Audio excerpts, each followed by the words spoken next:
Boa noite, seja muito bem-vindo.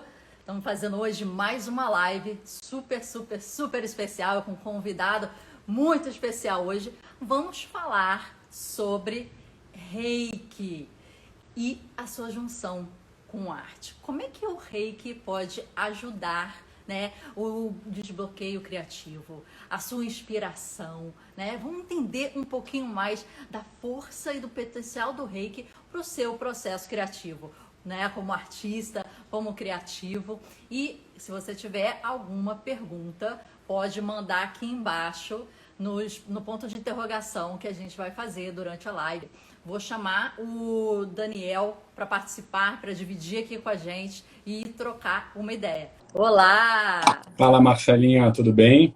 Tudo bem? Tudo Boa bem. noite. Quanto tempo, né? Boa noite. Verdade. Muito tempo a gente foi se encontrar aqui agora. Verdade. Para quem não sabe, eu e Daniel viemos, né, de longas datas aí, nossas mães são super amigas, a gente também já é amigo desde bebezinho, desde antes, né, da gente chegar ao mundo, já tínhamos aí um laço aí predestinado, e Daniel sempre foi, assim, muito querido, e eu tenho visto ele desenvolver, assim, um conteúdo muito legal e explicar de uma forma, assim, bem didática, bem tranquila, né?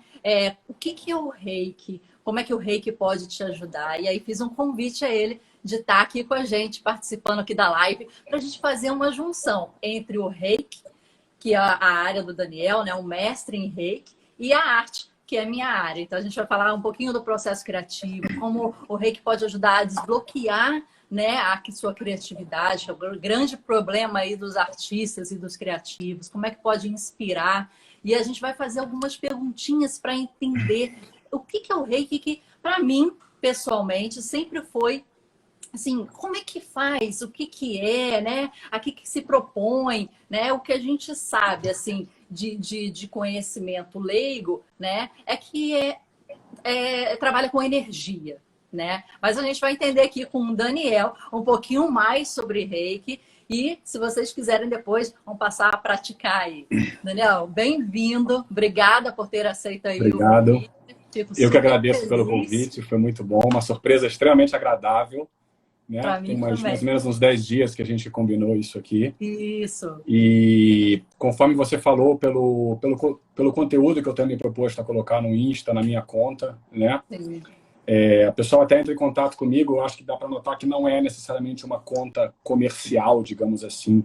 E mais uma coisa que eu sempre me preocupo em divulgar um conteúdo, passar uma informação, né? Passar a história, a tradição, a honra e o respeito, que é natural. Em muita coisa que se surge, o conhecimento ele começa, às vezes, a ter o risco de ficar muito comum, ou as pessoas perdem o valor nessa transmissão, e isso cada vez vai ficando mais superficial, e aí dá margem. O ficar superficial dá margem a se tornar comercial, e quanto mais comercial, maior o risco de algo se tornar superficial, né? Exatamente. E aí, inevitavelmente, corre-se um risco de, com tantas outras ciências, técnicas, conhecimentos, isso cair numa, digamos assim, um pouco de uma... Vou falar um termo que é um pouco pejorativo, mas é uma realidade. Cai um pouco numa banalização de que aí achar que qualquer arte, qualquer ofício ou qualquer técnica possa ser cumprida ou realizada por qualquer um e de qualquer forma. Sim, sim. E não é bem assim. Isso pode ser aprendido para ser executado por qualquer um. Mas isso não significa que seja só executado por qualquer um, de qualquer forma, né? Exatamente. E a sua abordagem do assunto, Daniel, é que me fez ter mais interesse em saber. Por você trazer a história, por você trazer o conceito, né? Você ir na base para fazer com que as pessoas entendam, né? O que é, o que significa e como pode te ajudar. Mas vamos inicialmente, se apresenta para a gente quem é o Daniel e como é que o Reiki entrou na sua vida. Vixe, vamos lá. Meu nome é Daniel Berto, eu sou do Rio. Atualmente estou morando em Campinas há 12 anos. Eu vim aqui por causa do meu emprego anterior. Para quem não sabe, fui durante 14 anos piloto de linha aérea. Estava nos céus lá. Marcelo, eu já vi cada pintura em nascer do sol e pôr do sol. Depois eu te mando umas fotos. Você não acredita, você não acredita. Imagina. E sempre já, desde... Vamos fazer conta aqui. 15. Em março de 2006 eu conheci o Reiki, através de uns amigos meus do Rio, tá bom? E nunca procurei o reiki, mas eu estava, de certa forma, procurando algo. Havia um certo despertar em mim para querer algo, assim, digamos, espiritual, mas não que fosse algo religioso. Sim. Nada contra nenhuma religião, mas eu queria uma coisa mais aberta, mais subjetiva. Uma coisa mais que indicasse, talvez, um caminho. E eu tinha já uma curiosidade há um bom tempo por uma curiosidade, não conheço nada do budismo, mas uma curiosidade em relação ao budismo, seus valores, alguns princípios, e era algo que, ao mesmo tempo, me fazia olhar muito para o Japão, para o povo japonês, né? Embora seja uma cultura, uma sociedade, por um lado, a gente pode dizer, extremamente quadrada e fechada, ou, ao mesmo tempo, com muita tradição e muito respeito e muita honra, que é tudo uma coisa só, tem um outro lado que eles não deixam de ser leves, ao meu ponto de vista, né? Eu cheguei a procurar na internet um dia índice de obesidade no Japão, índice de câncer no Japão, tem os maiores índices de longevidade também. São coisas que você fala assim, cara, é um povo, essa coisa do zen, do sereno, e isso já me remete a uma coisa de uma filosofia oriental, né? Daquele lado de lá. A medicina oriental, então, essa aproximação, digamos assim, para a visão da saúde, muito mais uma questão global, holística, integrativa, né, interdisciplinar, né, uma visão sistêmica da vida e do mundo, e não as coisas altamente especializadas, mas que inevitavelmente começa a ficar muito separado e esquece-se de abordar o todo, né? Tudo começa a ficar quadrado ao invés de se manter um círculo, né? E aí foi quando, acho que nada é por acaso, o reiki chegou até mim através de dois amigos meus no Rio, uma amiga e um amigo, na verdade. Em abril daquele ano eu já fiz o nível 1, em dezembro eu fiz o nível 2, com um mestre já falecido, Edmar Albuquerque. Quando eu voltei, até eu fiz um intercâmbio na virada para 2007 e eu estava louco para fazer o nível 3. Quando eu voltei, ele faleceu enquanto eu estava lá. Aí eu falei, ainda lazarento de massa, morreu só porque eu sabia que eu queria fazer o nível 3, né, para não ter que dar o curso para mim.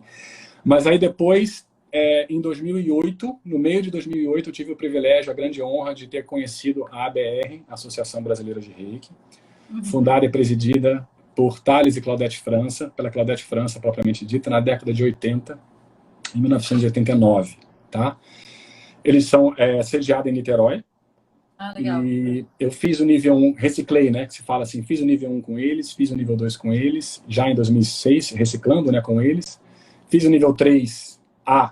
O nível 3, na verdade, se divide em dois níveis, né? 3A, que é o nível, digamos assim, onde você aprende tudo, né? Eu fiz em 2012, aqui do lado, em Vinhedo. E aí, em 2015, eu fiz o 3B. O 3B, você não aprende nada além do 3A, a não ser essa capacidade de dar um curso, de transformar alguém em reikiano, por exemplo, né? Entendi. De ensinar. A gente compara até com o pessoal quando dá curso, fala assim, o nível 1 é como se fosse você terminou o segundo grau, né? O nível 2 é análogo a uma faculdade, você agora detém uma capacidade, digamos, para trabalhar comercialmente, ou ter um ofício através disso. Mas não significa, um advogado não necessariamente tem uma autorização para dar uma aula no corpo docente ou alguma coisa do gênero. E aí o 3B seria, o nível 3 seria equivalente ao mestrado. Mestrado, né? Mestrado, provavelmente dito, de uma especialização mais a fundo daquilo, né? Sim. E o 3B é simplesmente assim, você recebe sim uma capacitação, aprende um pouquinho de um passo a mais, dado que é um rito, uma cerimônia, e também tem um lado, eu diria até na verdade, um lado mais legal, protocolar, de você aí ter no lado legal da coisa, uma legalidade em ser autorizado a dar um curso e transformar aquela pessoa que não pratica reiki num praticante de reiki. E então, desses 16 anos, muitas leituras, muitas práticas, né? Uma coisa que eu falo na minha conta, e vou falar cada vez mais, a gente vai conversar aqui hoje, como tudo na vida, o reiki é um processo. Né? Ele não é uma religião, mas ele não deixa de ser um modo de vida, uma filosofia de vida, né? Ele é uma coisa muito simples. Ele é quase, eu falo para algumas pessoas, acho que algumas pessoas quando aprendem vêm falar comigo, é quase frustrantemente simples. Porque não tem muito o que inventar. E não tem o que fazer. Sim. Só que da mesma maneira, vou usar uma analogia aqui, quando você vai aprender a voar ou tirar um brevet, você faz no cursinho, faz parte, tem a matéria de meteorologia, regulamento de tráfego aéreo, navegação, mecânica, teoria aerodinâmica, um pouquinho disso tudo. Isso não significa que na hora do exercício da função você lembre exatamente tudo como funciona e lembre 100% daquelas provas que você fez. Que nem um cara que é advogado hoje há 50 anos, se ele for fazer uma prova da OAB, ele não vai passar. É aquela coisa da prova, de estudar tudo, né? Vai ter que Então, rever tudo, né? Vai ter que estar com lógico, aquele tudo é um livro processo calhamaçulado. do sentir. A gente vai falar muito hoje aqui, eu tenho certeza, do sentir, porque vocês, artistas, lidam com o sentir mais do que com o pensar, né? Sim. Vocês aprendem técnicas, têm conhecimento das cores, como pode combinar e tudo, mas se não houvesse um sentir, não haveria uma arte. Uhum. Eu entendo que a arte é uma forma de expressão, acima de tudo, né? Sim, com Do certeza. Artista. Daniel, deixa eu te fazer... Isso, aliás, foi um super desafio para mim. Na hora que você me convidou, eu aceitei, fiquei super feliz, mas eu falei, cara, a Marcela quer fazer uma live de arte. Eu não sei o que, não tem como. Mas vamos lá. Vai ser... Vamos lá. Daniel, já que você tocou um pouquinho no ponto da formação, né? Da sua formação, eu achei interessante que às vezes as coisas são apresentadas para nós, né? Como você falou que o Reiki veio, você não foi, né? Sim, ele apareceu na sua vida. Mas muitas coisas aparecem para nós e a gente, às vezes, não entra num nível tão profundo quanto você entrou, a ponto de fazer toda a formação e virar mestre. Então, realmente, o Reiki te pegou e foi apresentado para você de uma forma que fez muito sentido, né, para você, e você viu ali, de repente, uma formação, né, uma coisa para você levar para a vida, né, um estilo de vida, né? Foi, Marcela, da primeira vez, eu não tive isso na primeira vez, no meu primeiro contato com o Reiki. Uhum. Eu tive uma sensação que era uma coisa que vinha para ficar. Sim. Como numa prática, né? A gente tem uma prática, um determinado tipo de exercício, uma atividade. Se você faz natação, anda de kart, joga vôlei, tudo, enfim, por um prazer, por uma atividade, por um hobby, né? Por mais que seja algo relacionado a uma, digamos, a uma filosofia, a um modo de vida, mas eu vi ali, eu falei na hora, putz, isso veio para ficar, né? Assim como normalmente a gente fala, uma religião vem para ficar, mas é que a religião é uma coisa mais fechada, tem dogma, tem muito rótulo, e a gente aqui no Reiki é uma coisa mais aberta, a gente evita falar um pouco disso. Quando eu conheci a ABR, e é claro, junto com o amadurecimento e o passar dos anos, a gente recebe melhor as coisas, os nossos sentimentos mudam, a gente amadurece ideias, e a partir do momento que você amadurece, você está amadurecendo, na verdade, um modo de pensar, um modo de sentir, e, consequentemente, você amadurece também um modo de agir. Sim. Então, à medida que o tempo passou e eu aprendi na ABR com a metodologia deles, e eu vi até a estrutura da Associação Brasileira de Reiki, que era uma coisa que eu nunca tinha ouvido falar, mesmo tendo feito o curso de Reiki, né? E o que eu vi na ABR não é puxar brasa para lado de ninguém, ninguém ganha com isso, não é uma instituição que não tem fim lucrativo, a gente até tem orgulho de falar que é da ABR, que representa essa organização, essa associação. Na hora que eu vi essa metodologia, essa tradição, o quanto é perto da origem do Reiki lá, que eu falei que eu falo na minha conta, e você mencionou que você viu, a Claudete e o Thales, que são as pessoas que fundaram, que presidem a ABR, eles receberam um Reiki de uma pessoa que recebeu da Hawaii Takata, que é uma japonesa que praticamente quase recebeu do Mikao Usui. É uma linhagem que a gente chama, um caminho que está muito curto. Entendi. Isso de forma alguma invalida quem fez Reiki com o mestre que não vem de uma linhagem curta, que não tem essa tradição toda. Não é isso. Eu estou apenas enaltecendo o fato de ter tido a oportunidade de ter um contato com algo que era muito puro, muito direto e muito breve. O Reiki está fazendo 100 anos exatamente agora, em fevereiro de 2022. Nossa, que bom. A experiência que Mikao Usui teve no alto do Monte Kurama, lá no Japão, foi em fevereiro de 1922. Né? Então, na verdade, você pode, por um lado, achar que 100 anos é muita coisa, mas eu acho que 100 anos é ontem. Né? 100 anos é muito curto. Algumas pessoas falam, eu já vi, comentam, mas é mais assim uma maneira de falar. Né? Algumas pessoas falam assim, o Reiki é uma terapia milenar. Tal. Eu entendo, talvez, que provavelmente grande parte desse conhecimento seja, claro, eterno, até atemporal. Né? Sim. Mas o Reiki propriamente dito, esse Reiki moderno, né, criado ou redescoberto, como a gente fala por Mikao Usui, isso tem 100 anos. Então, aí a hora que eu estava ali na BR e a maneira com que eles davam o curso, aquilo me fisgou, que eu falei assim, isso não vai poder parar aqui. Entendi. Né? Tanto que eu fiz, meio sério, as pessoas falam assim, pô, Daniel, você é meio psycho, né? Porque eu reciclei o 1 e o 2 com eles, e eu falo isso numa boa. Um monte de gente que me conhece, e os mestres, o próprio Thales e a Claudete, eles sabem. Eu acho que era por isso até que eu tanto queria isso, e isso me fez querer mais isso, foi um ciclo vicioso. Eu acho que eu fiz o nível 1 e o nível 2 com o Thales e a Claudete por querer estar presente, por querer olhar aquela metodologia, o cronograma daquela aula, aquele roteiro. Eu acho que eu fiz mais ou menos umas 20 vezes. Nossa. Umas 10, 12 vezes cada um, assim. De estar dentro da sala, eu ficava lá no fundo só olhando. Nossa, agora me surpreendeu. Então você realmente... Foi muito. Foi muito. E principalmente o quê? Um foco de aplicar isso na minha vida, né? Eu tive o primeiro motor, o grande norte, foi um post até que eu botei no Stories há um tempo atrás, assim, né? Procure na sua vida obter uma paz de espírito. Seja esse o seu norte, e o resto é resto, é depois. O resto até, na verdade, vai ser muito mais uma consequência dessa paz de espírito do que você procurar uma causa para ter paz de espírito, né? Paz de espírito, eu acho que é uma coisa que a gente adquire muito mais de dentro para fora do que de fora para dentro. O movimento é de dentro para fora, e a gente busca o que pode nos ajudar para obter essa paz de espírito, né? Então, visto isso, visto ali aquele método da BR, estando ali direto com eles, eu vi que um dia, eu pensava assim, lá na frente, eu ia querer me dedicar 100% a isso. E agora, no início de 2020, um pouco mais ano passado, e principalmente no final de 2021, eu falei assim, cara, chega, não dá mais para enrolar. Tem que botar isso na prática, tem que botar isso para o mundo, né? O fato de eu ser ali mestre Reiki, que eu recebi essa certificação em 2015, mas pela própria profissão eu não tinha ainda tempo e oportunidade para exercer, para capacitar, para formar turmas. E eu agora, o que eu tenho produzido, escrito, lido, me aprimorado, para montar essa conta legal. Essa conta, na verdade, não deixa de ser uns bits and pieces do que vai ser o curso, claro, né?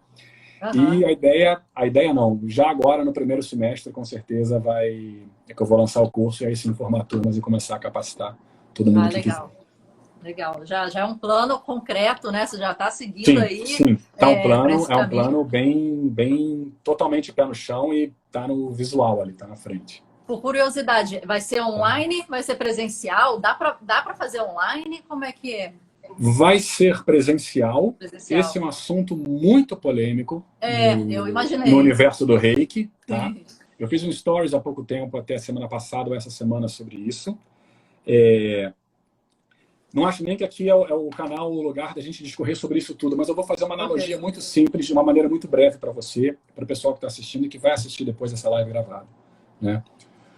O Reiki, embora não tenha cunho religioso, não seja diretamente relacionado a nenhuma religião, embora tenha valores e mencione o budismo, simplesmente por uma cultura japonesa, não porque ele seja parte do budismo, uma questão cultural. Né? O Reiki, ele é... A iniciação do Reiki, ele é um ato de... Ele é uma cerimônia. Ele não é uma cerimônia religiosa, mas ele contém em si algo de sagrado. Algo do plano, digamos assim, espiritual. Não quer falar espiritual? Superior, supraconsciente, divino. São termos abstratos, mas digamos assim, do lado de lá. Algo que não é desse mundo, que não é cartesiano, que não é dessa lógica, que não é exatamente uma matemática. A partir do momento que a gente lida com esse sagrado, quem ministra um curso de Reiki ou está conduzindo essa iniciação, realiza, junto àquele que se presta a receber essa iniciação, uma ritualística específica. É um ritual, é uma cerimônia. Tá? Da mesma maneira, por exemplo, que uma cerimônia de batismo tem uma determinada ritualística na questão do padre, do bebê ou da pessoa que está recebendo o batismo, do simbolismo da água, das palavras que o padre profere, do símbolo do que ele derrama, as palavras específicas que ele profere, a hora que ele faz o sinal da cruz. Aquilo é um rito.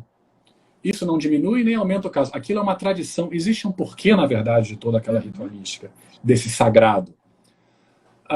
Uma pessoa que esteja, com todo respeito, apenas um outro exemplo, num leito de morte, ela recebe uma extrema-unção. Uma extrema-unção é também algo que envolve o sagrado, onde aquele que é certificado para isso realiza diretamente naquela pessoa que está para receber. Até um casamento, não tem muito como ter um casamento online. É necessário, se você, aí seja qualquer igreja, né, padre, pastor, seja metodista, presbiteriana, protestante, né, universal ou católica ou qualquer outra, você precisa, naquele momento, daquela bênção, daquele condutor da cerimônia em loco com aqueles corpos presentes, e é essa interação que faz aquilo ter o seu valor. Entendi. Da mesma maneira, a gente fala, o método tradicional Zui é assim. A gente falar em uma cerimônia online, eu estou falando pelo lado da sociedade.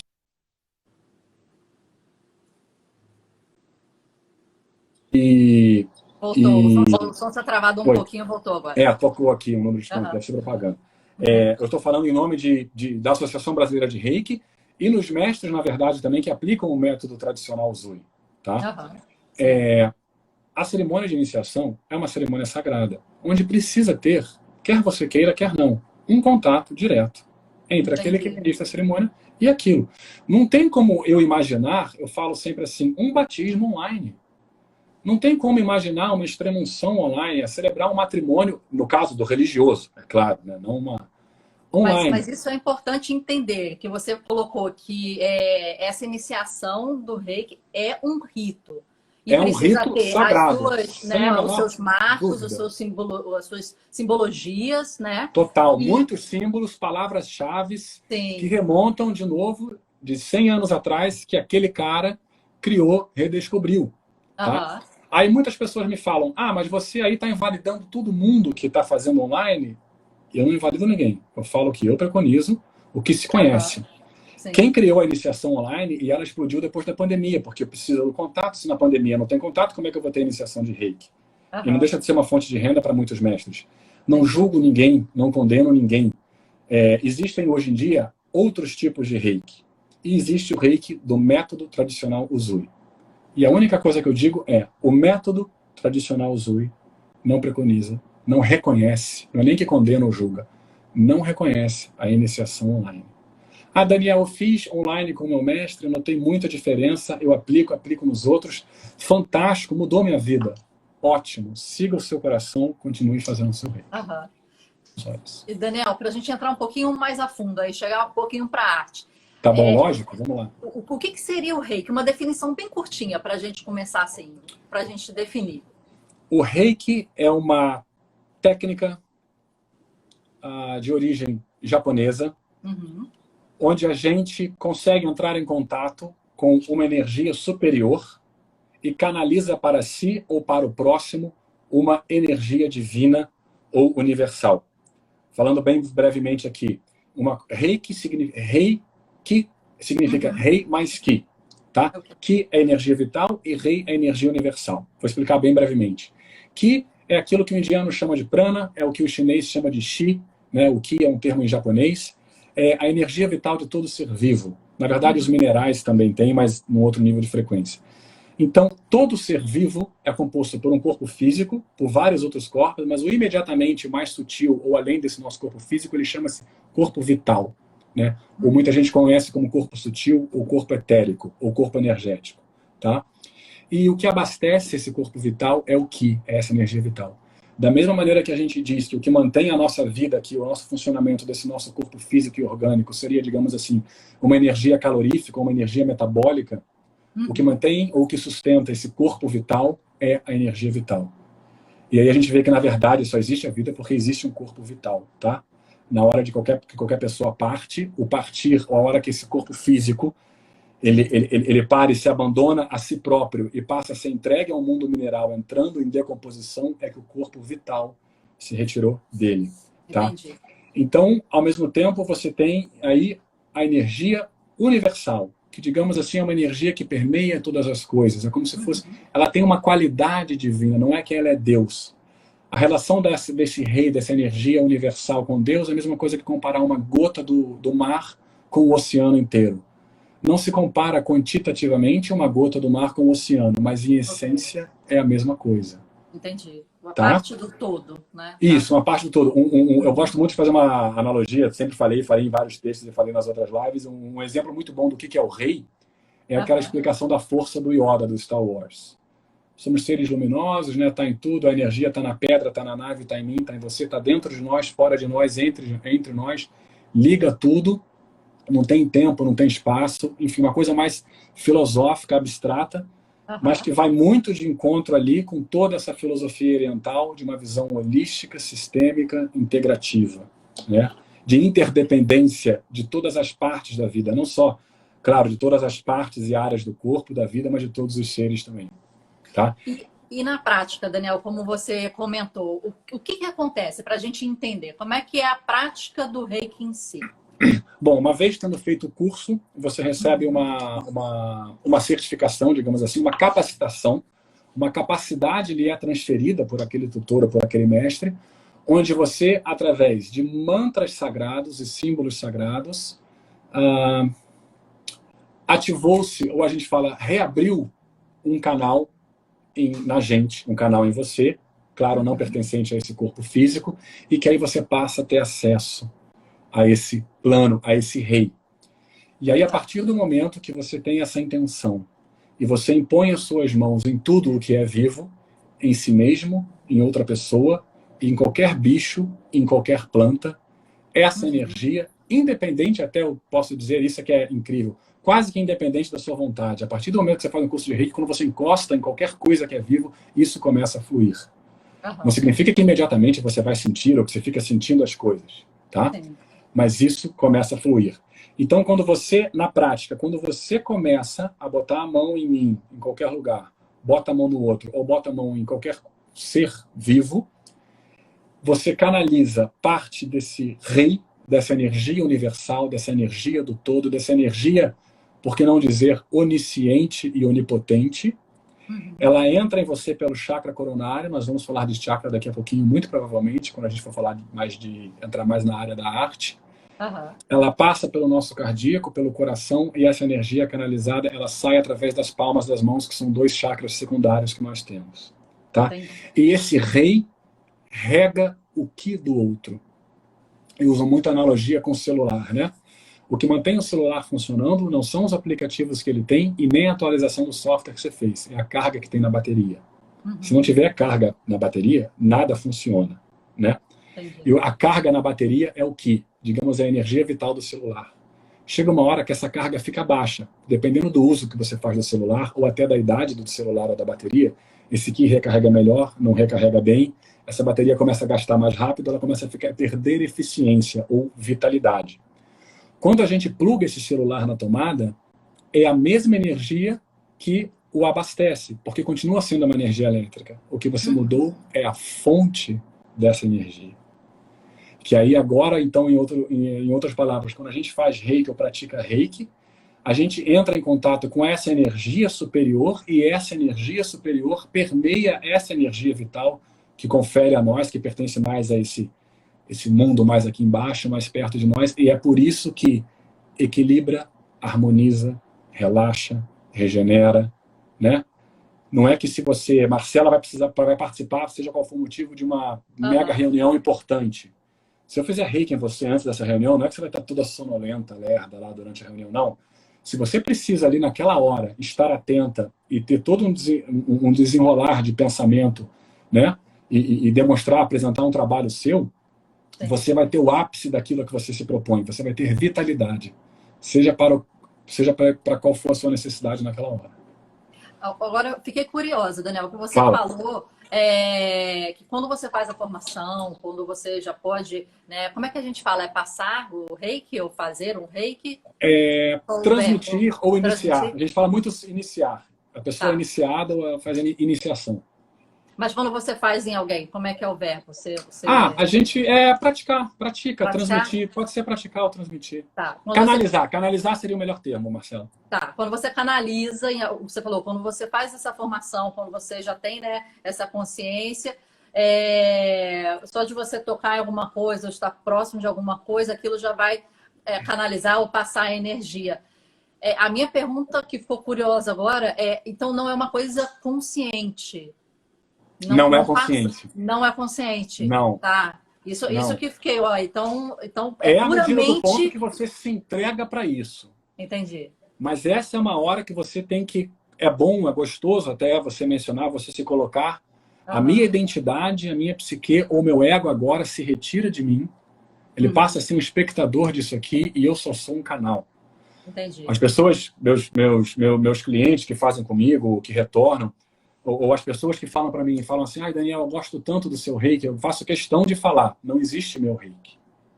E isso é muito sério, é isso que eu boto na sua conta, é isso que as pessoas têm gostado e eu acho que você também. É muito atrativo para o ego de muita gente começar a falar que cura os outros e que quer curar os outros. Reiki não é para curar os outros. O Reiki é para um trabalho muito mais individual, que uma vez você se trabalhando, aí depois disso você pode pensar em querer trabalhar alguém ou querer trabalhar o mundo, né? Trabalhar os outros é uma consequência de um trabalho antes interior, de todo um voltar para si, uma autoobservação. Estar disposto a querer de fato mudar de vida, mudar a consciência, querer compreender-se, compreender o mundo de uma outra forma, para que aí sim um dia eu talvez possa externalizar isso como uma consequência de um trabalho individual. E eu, de novo, eu canalizo esse rei. Nada do que é meu, Marcela, vai para você, vai para a Daniela, vai para o Henrique, vai para o Carlos, vai para a Priscila, vai para ninguém. A gente brinca, até a Claudete falava no curso, é claro que é para ilustrar, gente, pelo amor de Deus, mas eu poderia estar de ressaca, virado no giraia, fazendo reiki em alguém. Não ia afetar o que essa pessoa ia receber. Tá? Eu estaria unicamente canalizando essa energia superior rega, entre aspas, a pessoa. A gente usa um exemplo prático muito bom para ilustrar tudo, tá? Imagine se o ato de regar um jardim, tá? Eu sou a mangueira, o reiki é a água e aquele que recebe são as plantas ou a grama. Entendi. Tá? Você agradecer a Bin obrigado pelo reiki, você é fantástico, eu adoro o seu reiki, é a mesma coisa que o jardim dá mérito à mangueira a partir do momento que ela é regada. O mérito é da água, não é da mangueira. Entendi. Legal, legal. É legal esses pontos que você colocou. Que ficou sim, mim... isso é muito sério, tá? Sim, sim. Sério. O que ficou para mim foi a questão que você colocou dos mantras e dos símbolos, né?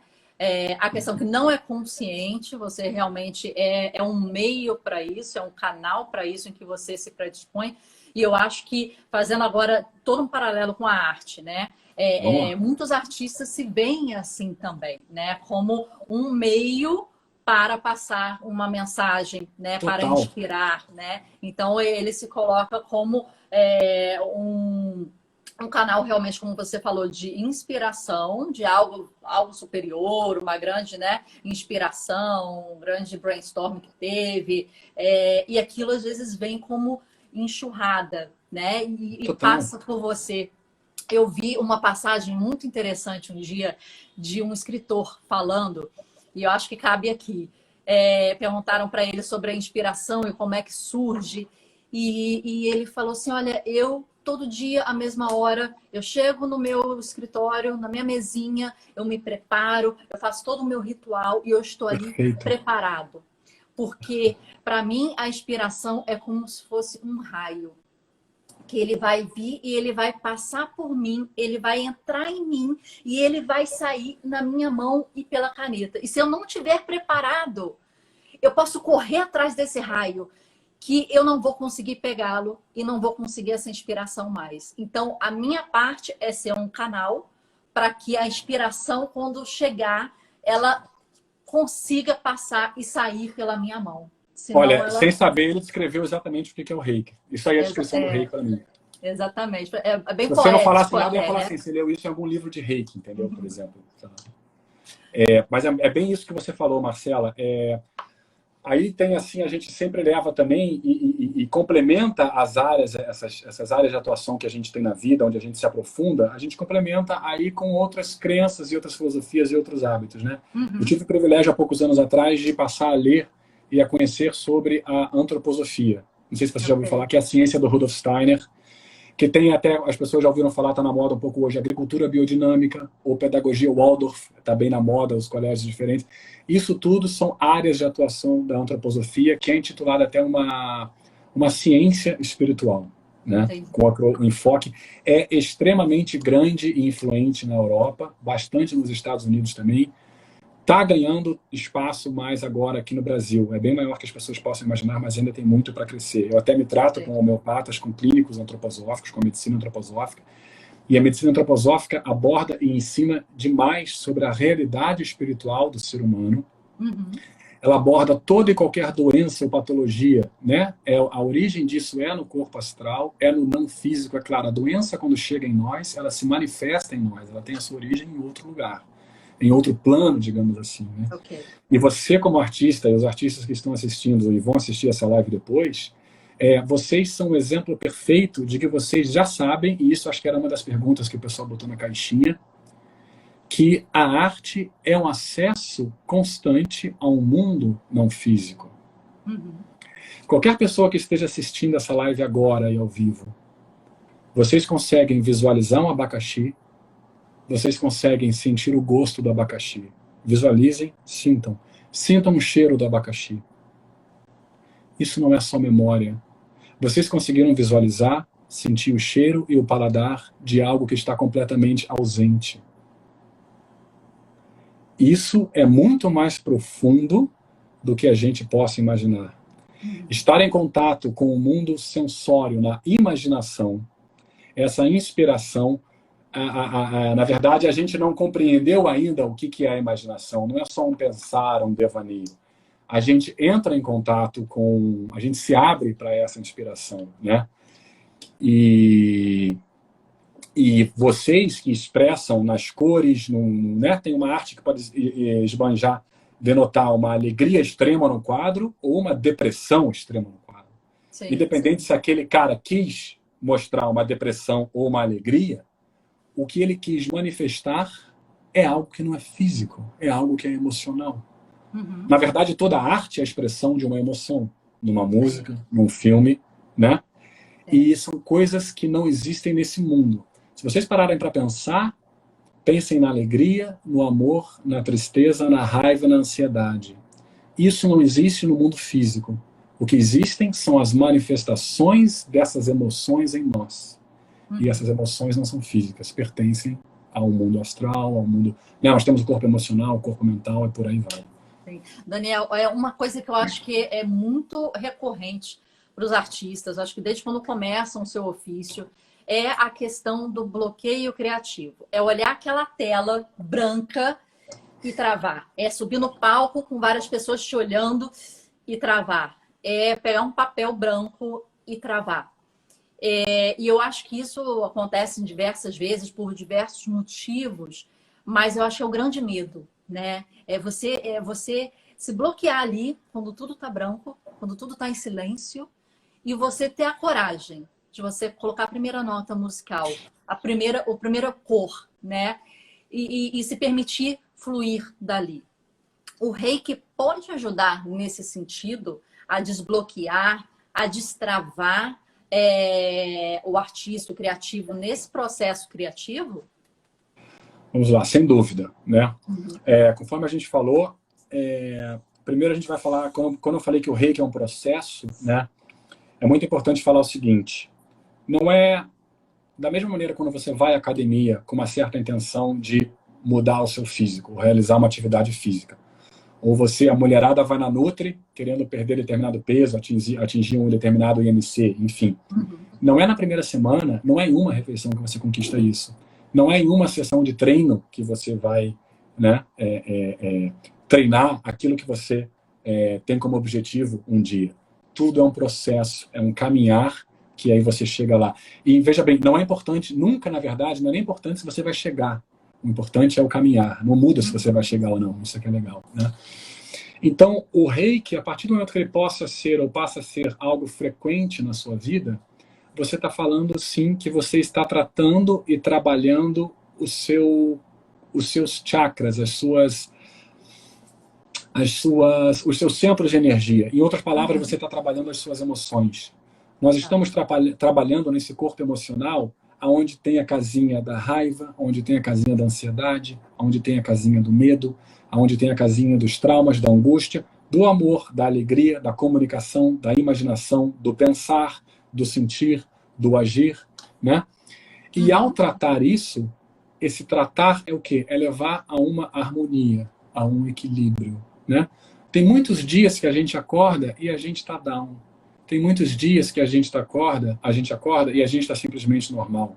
Tem muitos dias que a gente acorda e a gente está no up danado. As pessoas falam, nossa, o que você tem? Você está diferente hoje. Nada disso que a gente falou aqui é físico. Os seus átomos, as suas moléculas, as ligações químicas e toda a composição físico-químico-bioorgânica do seu corpo é exatamente a mesma. O que mudou é o estado de consciência ou emocional que você se encontra. E é essa dança de energia, essa água, o elemento do corpo emocional é a água, que é o que o artista lida muito esse tempo inteiro, esse turbilhão, essas emoções. Não é que isso tende a serenar, não de uma maneira para ficar apático, mas de uma maneira para que você possa enxergar o fundo dessa água, de uma maneira que você possa enxergar através dessa água e ter uma clareza sobre o seu sentir, sobre o seu pensar e como você pode expressar melhor até aquilo que você, né? Digamos que você tem um artista que faz artes assim, obras, digamos, mais quentes, mais borrões, assim, né? Menos retos. Eu não sei os termos direito, pelo amor de Deus, mas eu tô falando um pouco aqui, acho que você está entendendo o que eu estou querendo dizer. Mais gestual, mais gestual, abstrato. umas coisas mais pá, quente, aqueles borrões, uns impactos assim na sala, umas coisas nossas e tal. Não é que eu vou fazer um reiki, entre aspas, esse cara vai começar a praticar reiki na vida dele, ele vai começar a pintar só depois do lago azul com uma nuvenzinha. Não vai mudar ele. Mas talvez até provavelmente ele vai começar a se compreender melhor e às vezes até sim. Se for uma consequência do se compreender, ele melhorar, ele mudar a arte dele, ok.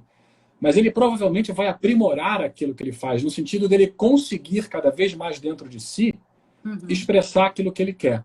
Eu acho que você, naquilo que você pinta, ou nos seus colegas, seus amigos e professores, vocês têm uma determinada ideia e um sentir. E vocês pintam uma determinada imagem em um quadro, né? Às vezes, no final, você gosta, às vezes você não gosta tanto, e eu acho que talvez exista um caso em que você, mesmo gostando, você fala assim, puta, não era exatamente o que eu achei que fosse ser. E às vezes você olha e fala, caraca, eu acertei, não era isso, mas agora ficou melhor. Então eu acho que isso iria fluir muito mais, né? A gente tem sempre que ter na cabeça esse reiki, essa harmonização, é um constante equilíbrio, é um serenar no sentido de compreender, não de estagnar, não de parar. Então, quando você começa a conviver com esse modo de vida, ou conviver com essa prática, que seria o reiki, você inevitavelmente se torna uma pessoa menos ansiosa, menos angustiada. Se a timidez é algo que te bloqueia, o reiki vai te tornar menos tímido. Se você tem uma expressão, às vezes, de uma forma meio agressiva, ou que está sempre entrando na frente dos outros e começa a falar diferente, isso vai tender a regredir. Sempre em relação ao equilíbrio. Há um neutro, assim, mas há um neutro de novo. Eu quero neutro não como uma ausência de cor, mas como uma cor chave, certa para você. Assim. Então, voltando, o que eu vejo, assim, como é que isso poderia ajudar num artista?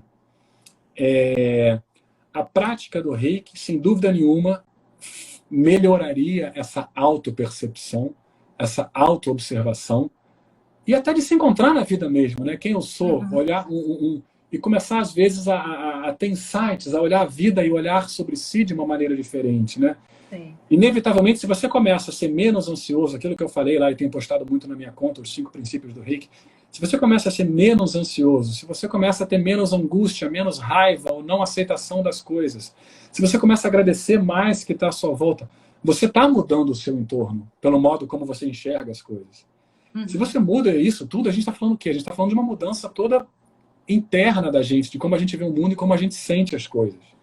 E a partir do momento que essa arte aí que a gente está comentando, que você trouxe e traz, a arte a gente sabe que é uma expressão de um sentir, é inevitável que esse reiki não vá trabalhar isso, ou não vai melhorar isso.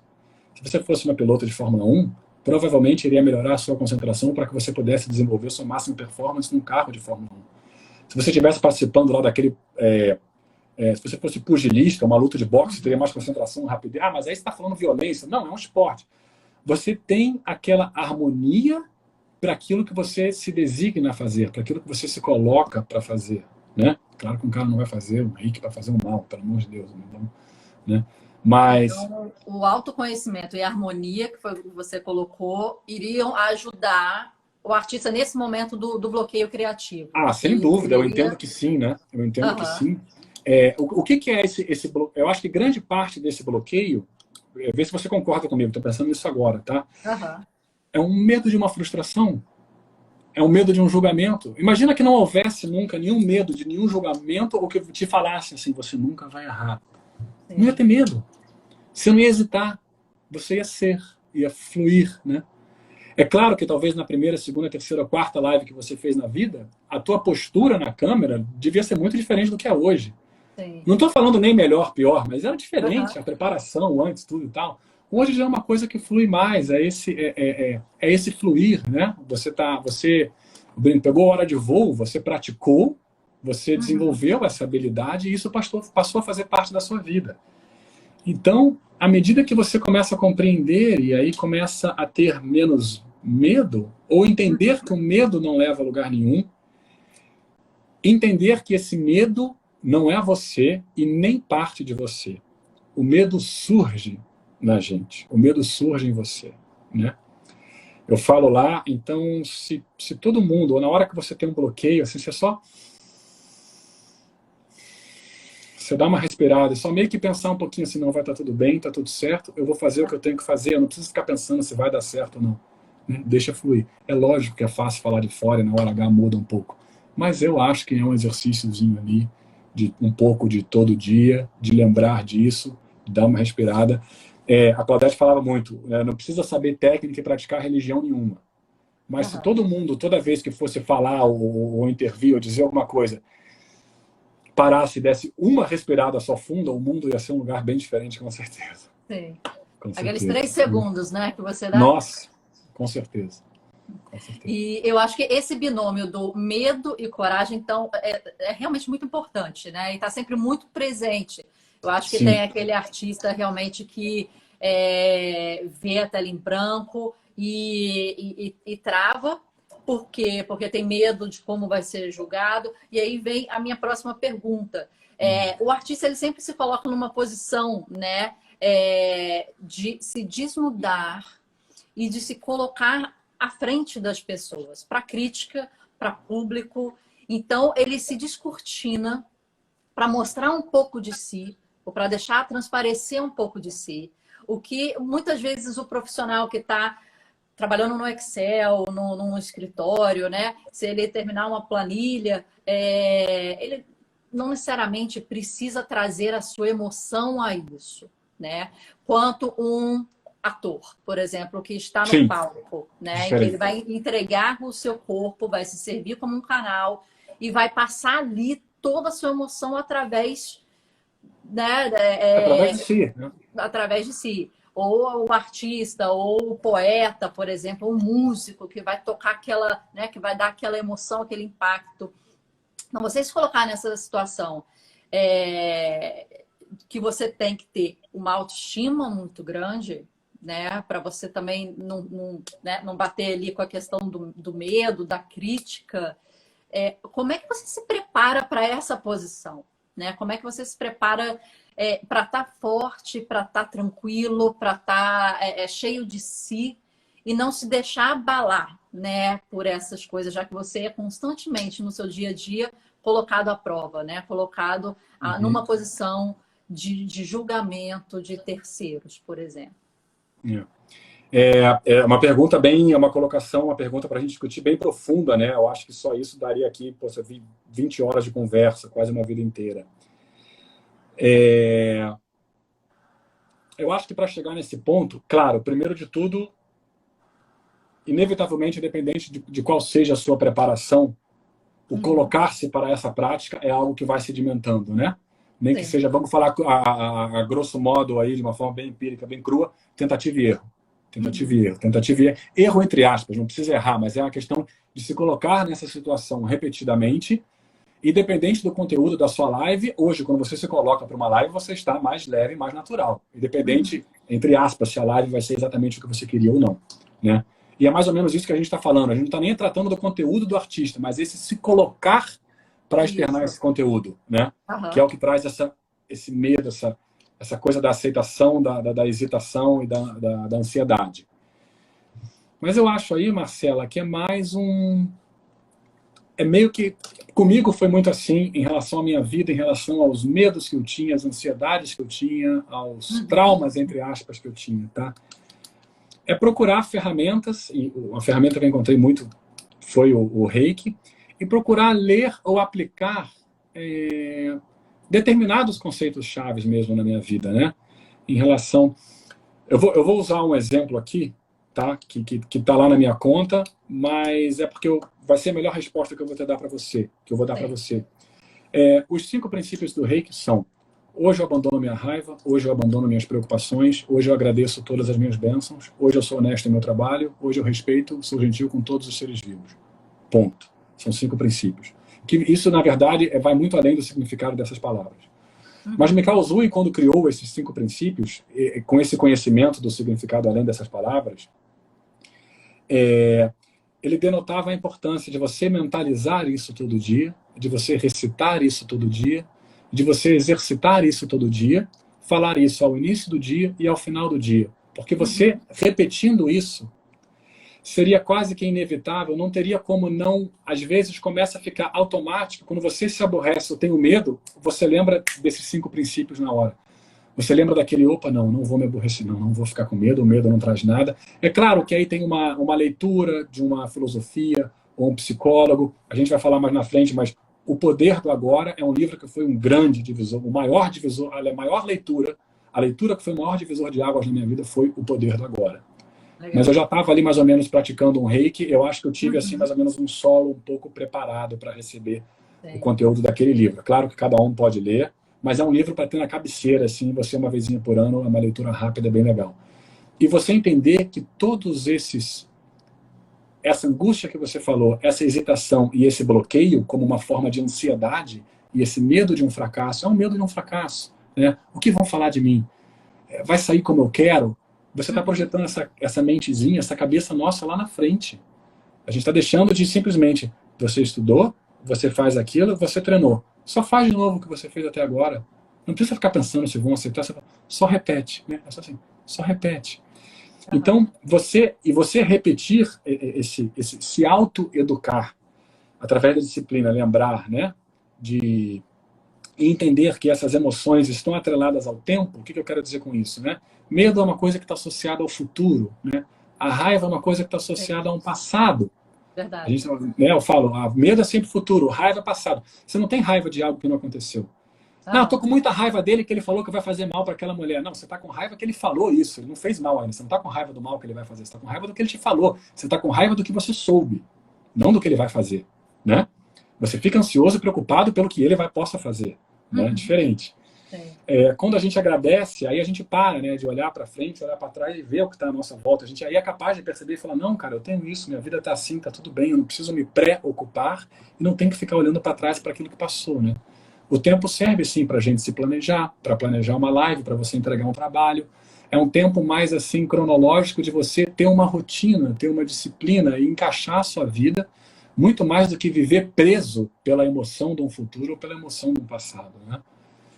E a partir do momento que, muito pouco a pouco, você começa a praticar isso, você vai dar com um cara no muro durante uns bons dias, é óbvio, mas você repetindo isso todos os dias, e é por isso que esse cara criou isso, você vai começar a naturalmente, com aquela cadência todo dia, você vai começar a se auto-observar. Vai chegar uma hora que alguém vai falar alguma coisa que você vai ter um ímpeto de responder ou ficar muito bravo, aí você vai lembrar daquela coisa que toda hora que você fala, hoje eu abandono minha raiva, hoje eu abandono... Aí você já vai... O mais importante não é nem que você não se aborreça, é você perceber a hora que o aborrecimento vem. Esse perceber que isso surge em você é o mais importante.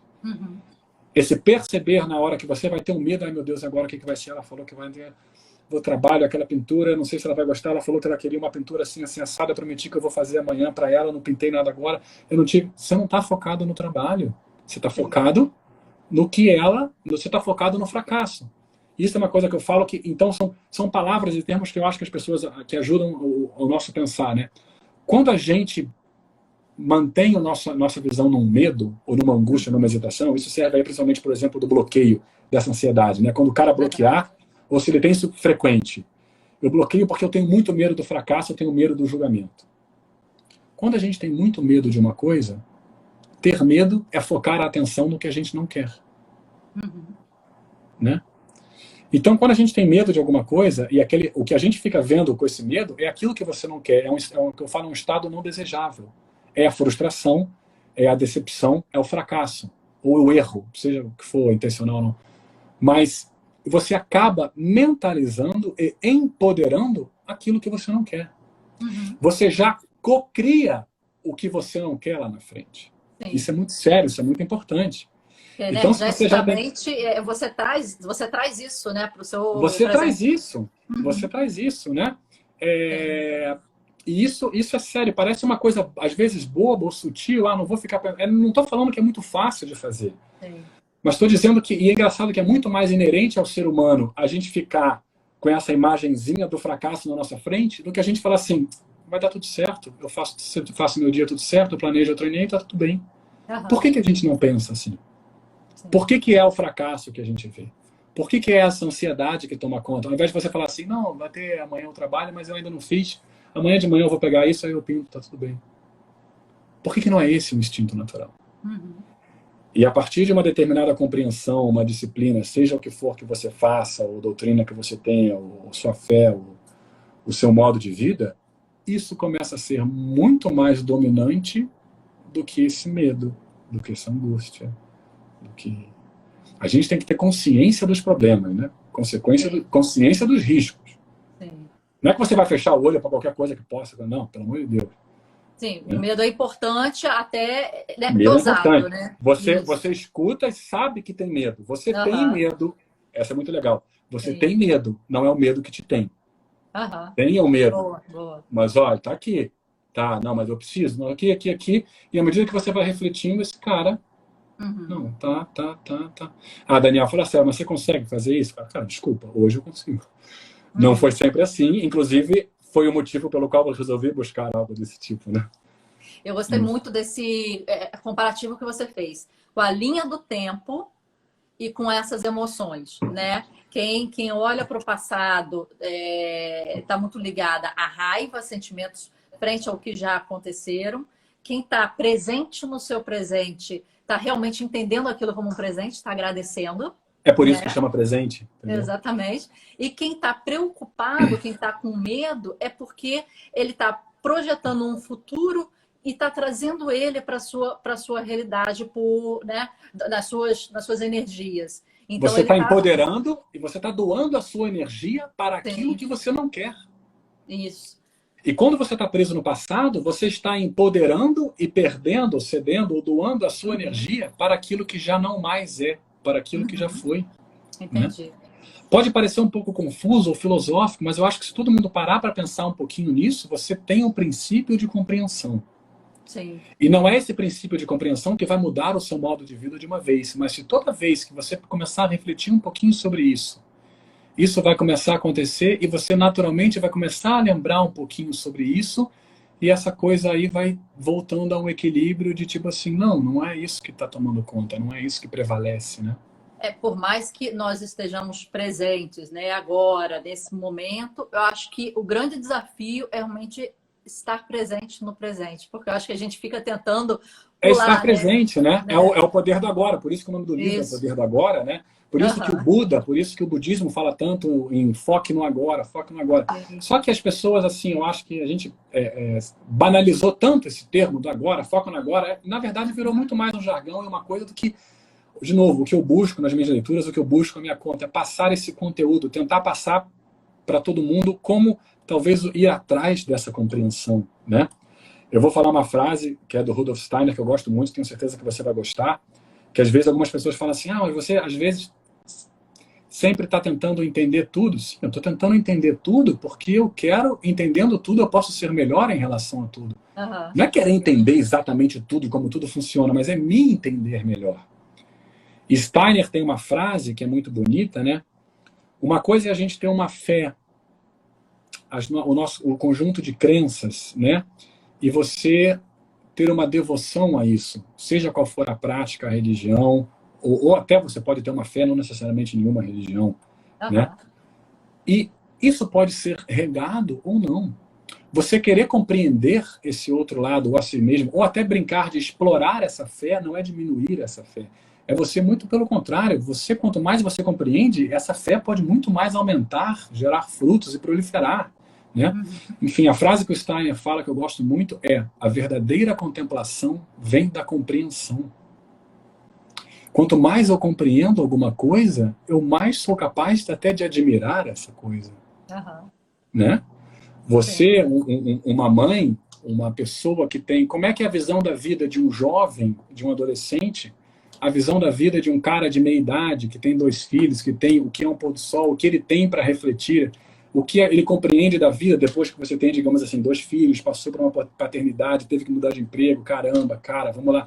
Esse compreender do que compreende a vida, a relação que ele tem com as pessoas, com o trabalho, a experiência e a bagagem que a pessoa vai adquirindo, que isso ensina, por isso que a gente fala em compreensão, ele vai ser muito capaz de dar valor e compreender as coisas do que uma pessoa que não passou por essas coisas ainda, né?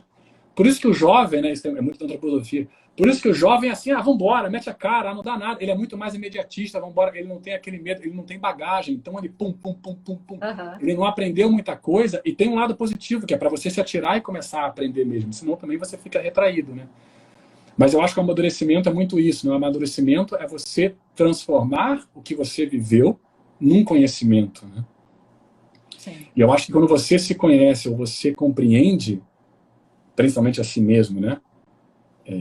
Ou a vida, ou seja lá aquilo a que você se coloca para compreender, eu acho que você é muito mais capaz de admirar aquilo, né? Sim. De reconhecer que isto é bom, isto é legal.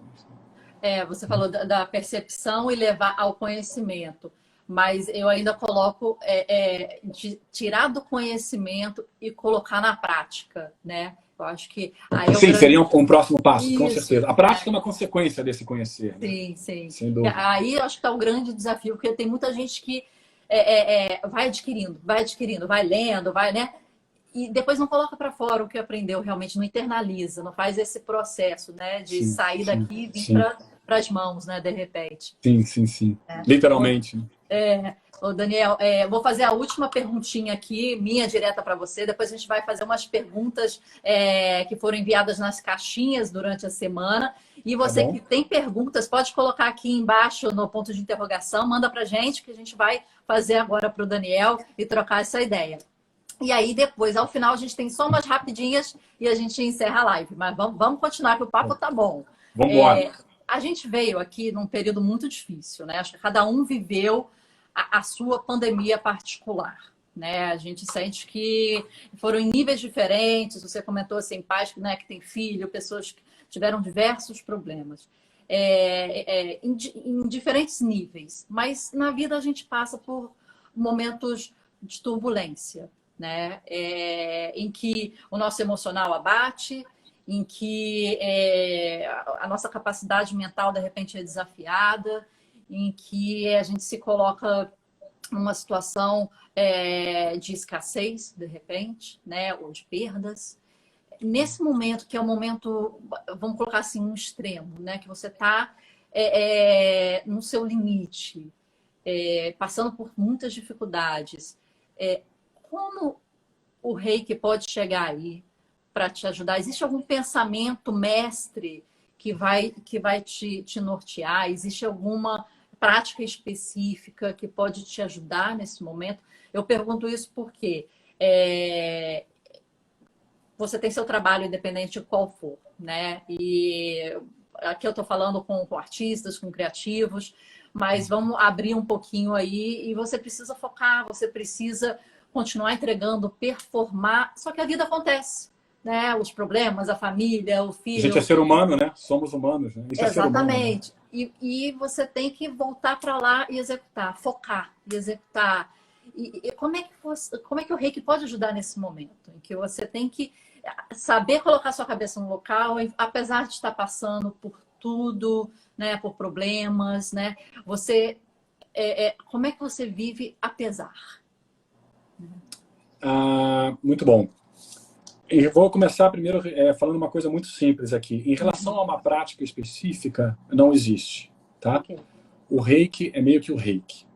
Tá. O que vai mudar se eu for fazer Reiki em você ou se eu for fazer Reiki em mim, digamos assim, o que vai mudar é o quanto de tempo eu ficaria aqui ou aqui, peito, estômago, umbigo, virilha, o joelho, é aonde essa mão estará por quanto tempo que muda. Isso não muda nem, na verdade, muito o tratamento como um todo, falando de um lado mais aí que você está falando emocional. É claro que se uma pessoa chega para mim e fala assim, cara, eu tô com uma dor estranhíssima, meu joelho está doendo muito, eu vou focar em algum momento e deixar minha mão mais no joelho da pessoa. Tá. Mas não significa que quando a mão está fora do joelho, a energia não flua para lá. Aham. Essa energia é inteligente, ela sabe para onde ela tem que...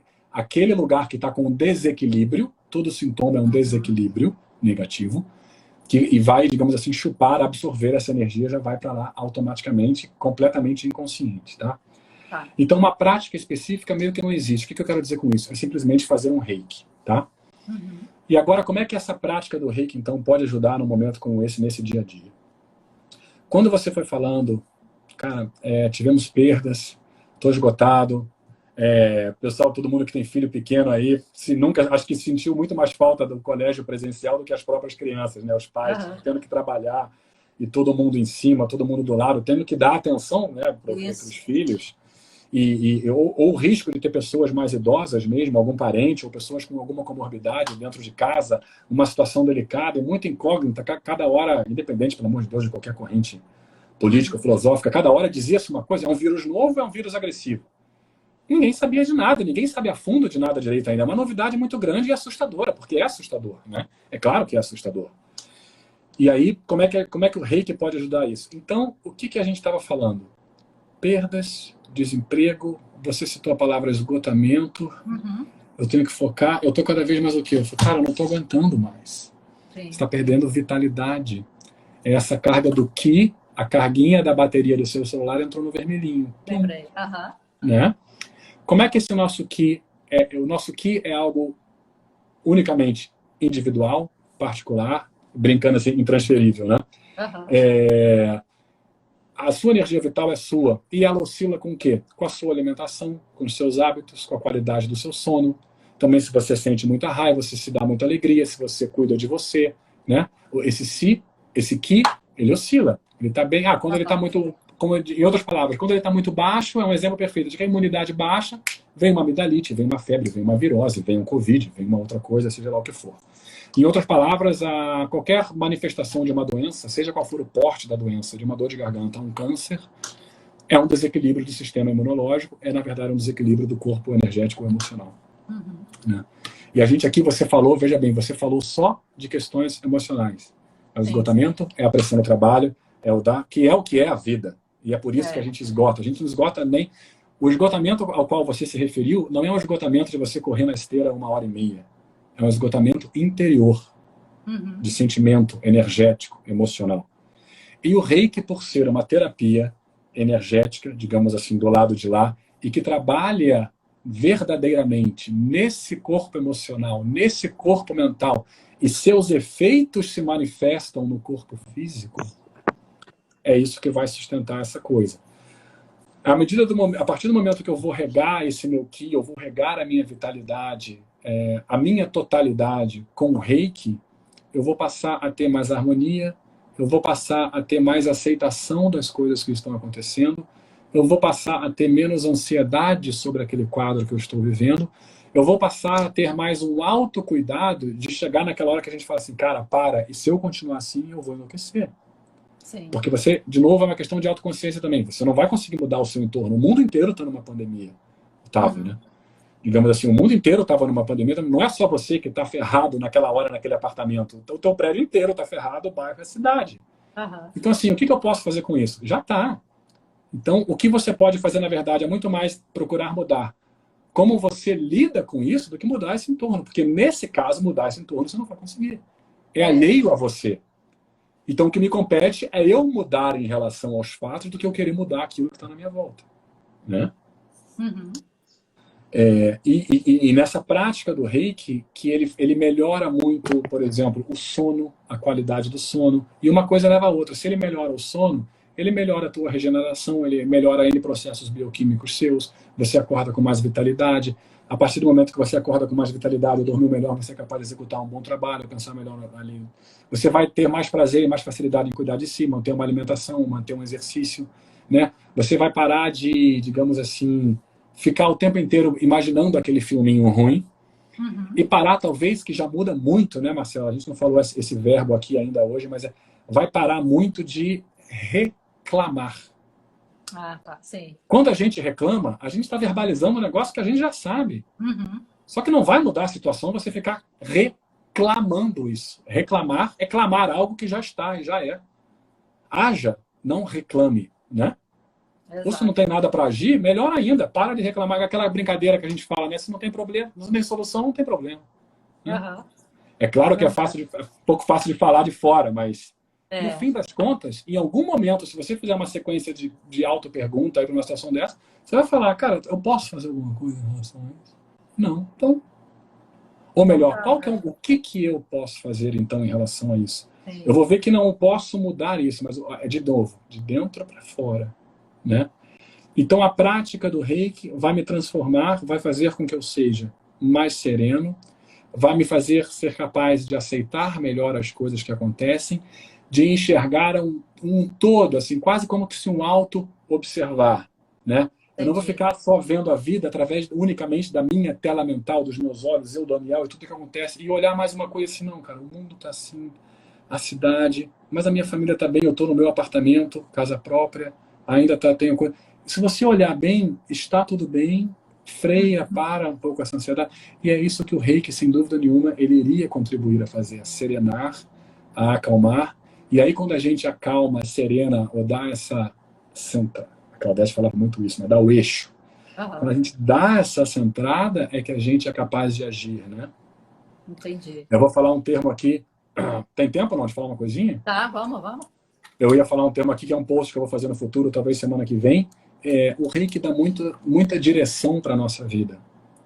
Não é uma direção específica, mas é uma direção. Como que eu vejo um problema do mundo hoje, um problema do homem com H maiúsculo? O mundo está muito focado nos resultados. Voltando ao tema que a gente falou. O mundo não está mais focado nos processos. As pessoas querem estar no topo do Everest, mas não querem escalar. Eles querem entrar no helicóptero e falar, me deixa no topo do Everest, e vai falar assim, eu estou no topo do Everest. Exato. Só que isso não traz nada. E aí as pessoas conquistam, entre aspas, esse topo e veem que tem um puta vazio. É lógico que tem vazio. Você não passou pelo que precisa passar para chegar lá. Você não viveu um processo. Você não viveu um aprendizado. Na verdade, não importa você chegar no topo. O que importa é você fazer aquele caminho, né? Tem muitos caras até dão muito mais valor e escalam muito mais o K2, que é mais baixo que o Everest, mas é muito mais difícil que o Everest de escalar. E falando, o Everest não é tão difícil assim, vai no K2. Tem muito cara que já escalou o Everest, mas não escalou o K2. O Everest é mais alto, mas o processo do K2 é muito mais difícil. Né?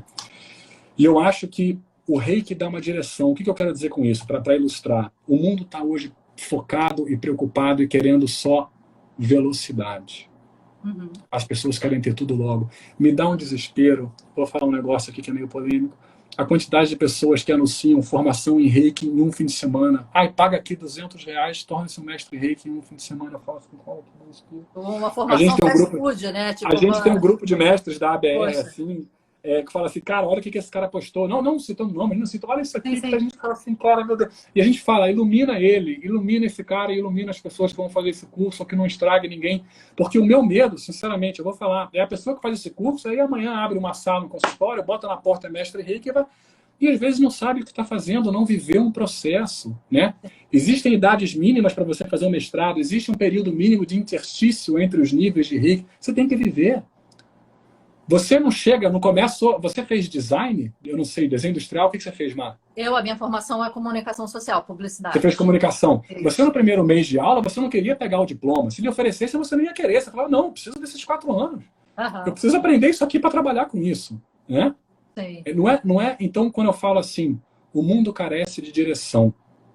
Você pegar uma bexiga, encher e soltar ela, e ela vai completamente desgovernada, ela é até capaz de percorrer a sua sala inteira de uma forma rápida, mas completamente desordenada.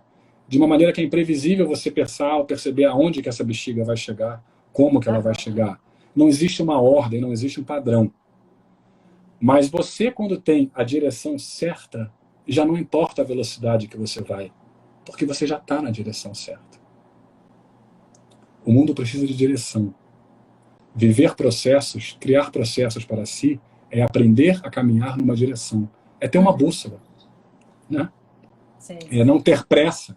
Né? Você não tem que ter a certificação mais rápida, você não tem que conseguir ficar rico ou milionário mais rápido, ou que as pessoas não querem aprender, elas querem saber. Me pergunta, isso eu falo de mim, eu tive uma experiência própria com isso muito, uma época que eu era mais novinho, lá 13, 14 anos, eu acho. Eu fiz aula de violão, mas fiz muito pouco. Eu não queria aprender a tocar violão. E eu falei, eu vi isso, eu queria saber tocar violão. É diferente. Eu não queria aprender. As únicas vezes que eu pegava o violão era na aula com o professor particular. E aí eu falei, cara, eu não estou querendo aprender, eu só quero saber tocar. E o problema é que as pessoas estão se cobrando tanto por certificados e por serem coisas, e na verdade, às vezes, elas mais pegam esse certificado do que adquirem esse certificado, do que esse certificado começa a não ser uma consequência de um trabalho, e sim só algo que você, pegou. Igual agarrar aquela bexiga que estava voando ali.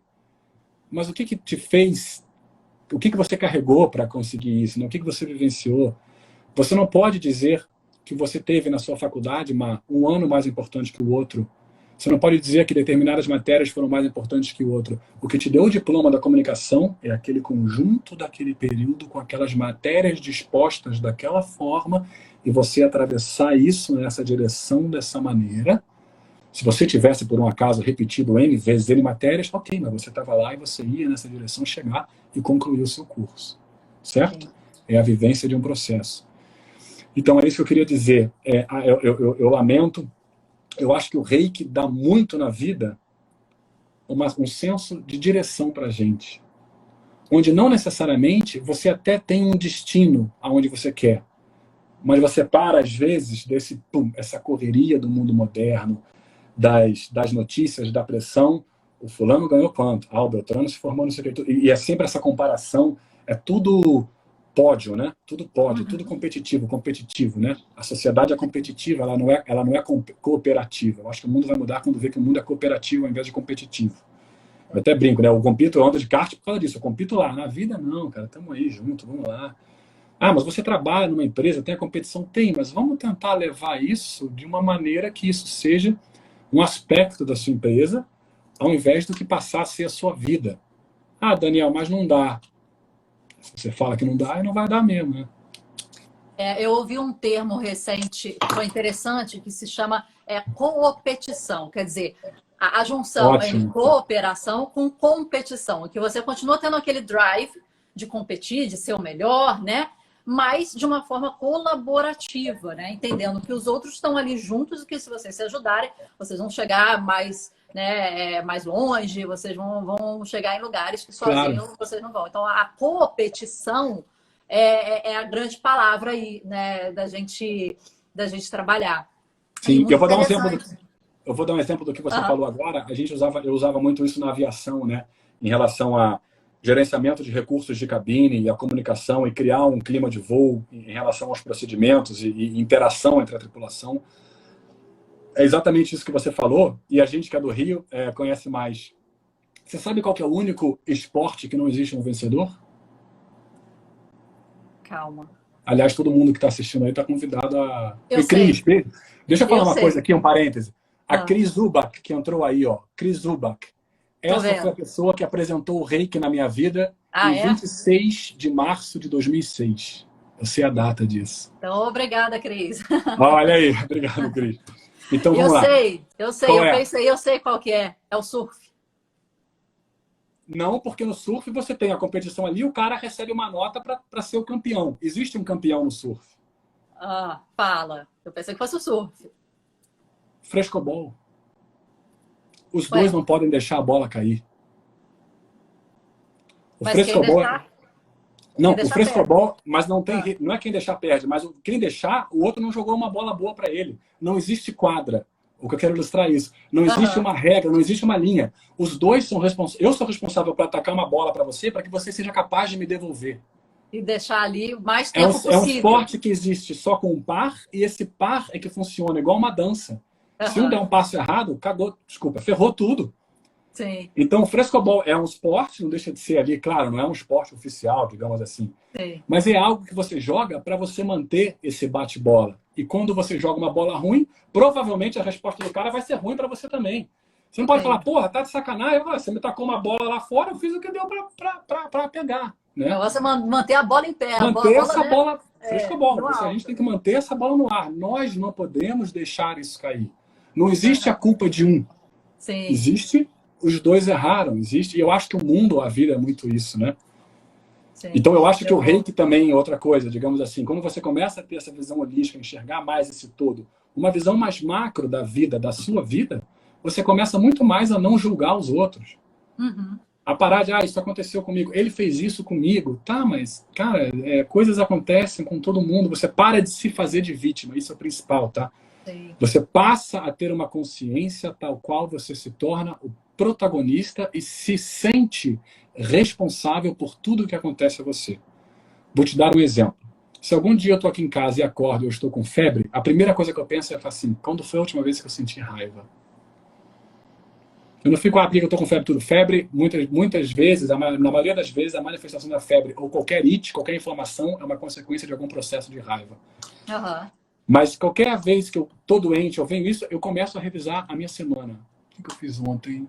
Alguma coisa no trânsito? Me estressei com alguém? Não. O trabalho foi assim? Foi. Eu estou preocupado com o quê? Não é que eu vá necessariamente chegar a uma resposta, mas se todo mundo tivesse a oportunidade ou a capacidade de só voltar um olhar para si, isso já trabalharia muito mais a emoção de todo mundo e esse auto-enxergar, entendeu? Eu entendi. Eu falei o surf porque eu pensei aqui rapidamente que, aí não falando da competição, mas do esporte em si, Sim. Eu acho que é um dos únicos esportes em que você chegar ao final é o que você não quer, né? Você não quer chegar na areia. Na verdade, você quer ficar no processo. Ótimo. Você Linda, quer ficar no... linda analogia. Se aquela onda fosse uma pororoca, né? A onda que dura, você estaria feliz da vida, porque o que você quer é ficar no processo, não chegar realmente, né? Que é o que serviria, que eu amo fazer, esquiar, né? Se eu não quero que a montanha acabe, eu estou esquiando, eu não quero chegar no final, eu quero que isso continue inclinado. Exatamente. Né? Com certeza, aí, muito bom. Isso. Daniel, vamos para as perguntas aqui que as pessoas fizeram. Eu fiz uma pré-seleção. Acho que foi assim, a chamada de live que eu mais recebi perguntas. E foram muitas em cima do tema, né? Em cima do que a gente já conversou. Então, eu fiz uma pré-seleção aí. E aí eu vou te fazer um bate-bola rapidinho aqui. Aí mandaram aqui, ó. Tem algum chakra específico que ajuda na criação de artes?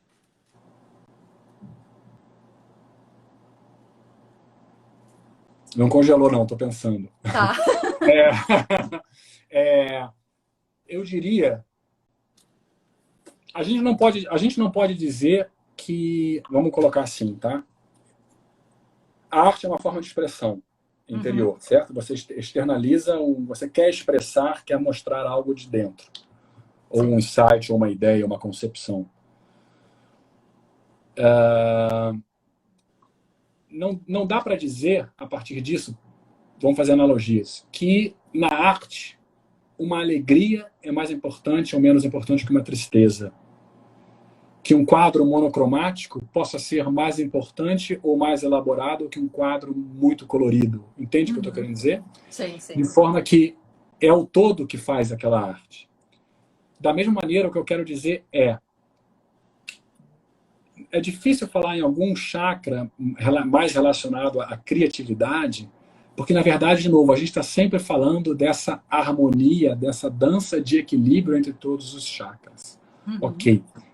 Mas eu poderia dizer isso, ou imaginar isso. Pessoas que têm energias, ou que são mais dominadas por chakras inferiores, ou emoções, não sentimentos. Quando eu falo sentimento, eu imagino mais algo do peito e do coração. A emoção é uma coisa mais baixa. Não sei se você entende o que eu quero dizer, tá? Uma coisa mais reativa, a emoção, digamos assim. Eu acho natural. Um cara que seja mais compenetrado, focado ou mais sereno, com certeza, digamos assim, eu acho provável que os quadros dele ou uma arte dele seja diferente desse cara que é muito fogo, que é muito quente, que tem um temperamento explosivo, né? E isso, na verdade, já me fala bastante das pessoas, me fala do estado emocional delas e me fala, assim, aonde talvez tenha mais energia ou como está o estado, digamos, dos chakras deles, né? Então, chakra ajuda na criatividade? Tem um chakra mais importante? Eu acho que mais importante não. Seria quase como que dizer que um órgão teu talvez seja mais importante que o outro.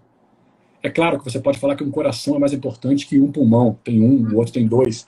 Mas não é uma comparação muito justa, né? Por assim dizer. Então, eu acho sim. Vamos lá. O que eu diria como resposta? Focar no chakra frontal e focar no chakra laríngeo me trazem a ideia de que eu teria muito mais uma clareza e uma organização mental para expressar o que eu quero. E aqui é o chakra da criatividade, pelo simples fato disso aqui ser a nossa via de expressão. Entendi. Por mais que a nossa arte seja uma pintura, uma atuação, me ajuda, uma composição, um escrever, uma poesia, a nossa via de expressão é isso aqui, tá? Energeticamente falando.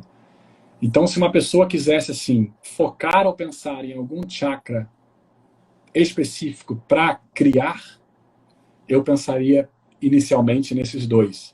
Mas pensar nesses dois não significa que eu não esteja pensando nos outros. Eu não vou abandonar os outros, né? Entendi. Eu simplesmente vou focar nesse. Tá. Outra pergunta aqui, Daniel. Bem interessante. Pode-se usar argila, pode-se usar o reiki na argila para tentar trazer ao tátil o que vem das energias? Nossa, que pergunta fantástica. Repete, por favor. Se pode-se usar o reiki na argila para tentar se trazer ao tátil a energia, o que vem da energia. Sim, você está usando. Da mesma maneira que a gente falou que o reiki pode ajudar na arte, pode te ajudar num determinado trabalho, num artesanato, a gente brincou num esporte, a partir do momento que você está mais centrado, mais equilibrado, mais sereno, né, não é apático, você está mais capaz para realizar aquilo a que você se propõe. E se esse for o seu trabalho da argila, certamente não é que é a energia exatamente que vai se manifestar ou trazer ao tátil, mas essa sua expressão como um todo nesse trabalho da argila vai ser a consequência do trabalho que o reiki faz em você. Vou falar uma coisa aqui. Essa vivência do reiki, ou as sessões de reiki, vão trabalhando em você, né? Da mesma maneira que o objetivo ou o efeito que um treinamento, para ilustrar, de uma musculação tem em você, não é na hora que você está na academia trabalhando, malhando. É no repouso, é no descanso. E é a repetição desse malhar que, quando você não está malhando, o seu corpo vai maturando e vai assimilando esse trabalho. A transformação é no descanso. Você não precisaria estar ali recebendo um reiki para realizar um trabalho. Mas você receber sessões de reiki ou receber reiki fariam com que essas coisas seriam mexidas ou equilibradas em você, para que você, quando fosse fazer alguma coisa, essa serenidade ou essa calmaria pudesse se manifestar melhor. Eu acho que sim, independente do trabalho manual, independente de qualquer atividade que você faça, a partir do momento que você tem uma cadência de um trabalho com reiki, ou qualquer terapia que trabalhe com harmonização, equilíbrio e chakras, isso vai ser realizado de uma maneira melhor, com certeza. Outra pergunta, e aqui achei interessante porque ele colocou assim, as preparações para sessões de reiki podem incluir artes visuais. Quer dizer, a gente está falando sempre aqui, né, de utilizar o reiki para você se preparar, se inspirar para a arte. A pergunta dele foi justamente ao contrário. Ao contrário, né? A arte pode vir antes para te deixar preparado para o reiki, para uma prática de reiki? Sem dúvida. Não que isso vai influenciar necessariamente o tratamento em si, mas a partir do momento que algo possa lhe fazer bem para lhe dar algo que você goste muito, para lhe dar uma paz maior, ou até uma conexão consigo maior, eu acho totalmente válido, até para que você esteja mais entregue naquele momento, quando você vai fazer, né? Seja o terapeuta ou seja aquele que recebe. Eu acho que nesse caso seria mais pro terapeuta até, tá? Mas se você vai receber, a gente fala o seguinte, não espere nada. Apenas deite aqui na maca, feche os olhos, pensa que você vai dormir ou vai receber uma massagem, entre aspas. Você não tem que pensar em nada, tá? Sim. Mas nada impeça antes, para ele estar ali entregue, ou de repente se ele está exitoso, ou ele se sentir mais confortável, ele antes escutar a música predileta dele, ou olhar uma determinada gravura que ele ama e que lhe dê uma paz, lhe dê uma serenidade, que lhe faça bem, ou ler determinada poesia, ou lembrar de um trecho do filme que ele goste muito. Por isso que eu falei que eu acho que essa pergunta, embora eu acho que não tenha sido o foco dela, mas eu acho que caberia mais até para um terapeuta que vai realizar esse ato de fazer o reiki em alguém. Para eu estar mais assim entregue naquele momento para ser um canal com menos ego, mas de me doar de uma forma melhor ali para ser esse terapeuta naquele período, entendeu? Legal. Mas pode. Tanto, eu acho que teve uma pergunta, não sei se foi para você ou para mim, pegando o gancho, se pode usar música nas sessões de reiki. Sim. Pode e deve. Música é muito bom, musiquinhas de sons de natureza, música de cachoeira, aquela flauta de bambu chinês, flauta andina. Seja qual for a música, que invoque uma atmosfera relaxante, de serenidade, de acalmar, né? A ideia é acalmar para que você esteja mais tranquilo ali a receber. Se você não tiver música, de forma alguma, qualquer tratamento ou esse reiki vai perder qualidade ou vai perder validade, né? Mas é apenas, a gente pode fazer sim tudo que esteja ao nosso alcance para tornar aquele momento mais acolhedor, mais aconchegante e mais confortável, tanto para o terapeuta quanto para quem recebe um reiki. Legal. Aí alguém perguntou aqui, olha, a prática, ela tem que ser num local específico? A pessoa perguntou assim, especificamente dentro de um ateliê, de um estúdio, você tem que ter uma luz específica, você tem que ter uma cor predominante perto, um clima, um som. Não, aí a gente já falou das músicas, né? Mas não tem que nada. Não. Mas você, por exemplo, realizar uma prática num espaço que, sei lá, tem um pub aqui do lado e está tocando uma banda de rock lá na hora. Vai influenciar, veja bem, isso é muito interessante que eu vou falar, não vai influenciar o tratamento em si, mas você não vai estar devidamente confortável ou entregue, você no fundo vai estar incomodado. Tanto o terapeuta quanto aquela pessoa que recebe, né? Se você estiver ali numa maca, querer fazer um reiki, tem um sol entrando direto, ou está muito quente, liga um ar, baixa a persiana. A gente quer, de novo, montar esse ambiente de uma maneira acolhedora. Mas esse ter que ser de uma forma específica, não tem que. Não tem. Entendi. Tá? E a outra pergunta, uma pessoa pinta com a força do pensamento? Fantástico. Essa pergunta é uma pergunta antroposófica total. Eu não acho que ela pinta com a força do pensamento, né? Ao pintar, eu acho que o pensamento, estando atrelado ao conhecimento, ela inevitavelmente vai usar técnicas que ela aprendeu. Você, na sua faculdade ou na sua vida de artista, você aprendeu sobre harmonizações de cores, conceitos de curvas e linhas, conceitos de profundidade, né? Imagino eu, estou aqui também, não conheço nada disso, né? Proporções, perspectiva, geometria, não sei, enfim. E esse conhecimento, é claro, pode se manifestar numa obra sua. É diferente você pintar uma paisagem com uma casa à beira do lago, num pôr do sol, num céu com nuvens, e você fazer uma pintura totalmente abstrata com borrões e cores. Borrões, formas geométricas e cores, ou formas não geométricas aleatórias. Né? Mas não é por causa disso que um necessariamente tem um conhecimento maior ou menor que o outro. São dois tipos de conhecimento diferentes. Né? O conhecimento, eu acho que ele vai se manifestar naquilo que você gosta de pintar. Mas, principalmente, vamos complementar aí essa pergunta, a gente não pinta com a força do pensar, mas eu com toda certeza afirmo que você vai pintar com a força do sentir. Porque eu acho que é o sentir que move a sua pintura, a sua composição, a sua música, a sua arte. É o sentir. E o pensar vai lhe dar parâmetros ou técnicas para que você manifeste esse seu sentir ao mundo. Sim. Eu acho que, assim, uma hora aqui na live você falou assim, o que você pensa, o que você idealiza, né, você coloca na tela. É muito difícil isso, né? Eu acho que eu nunca consegui isso, na verdade. Eu já sonhei, acordei e falei, poxa, legal, fiquei com aquela imagem.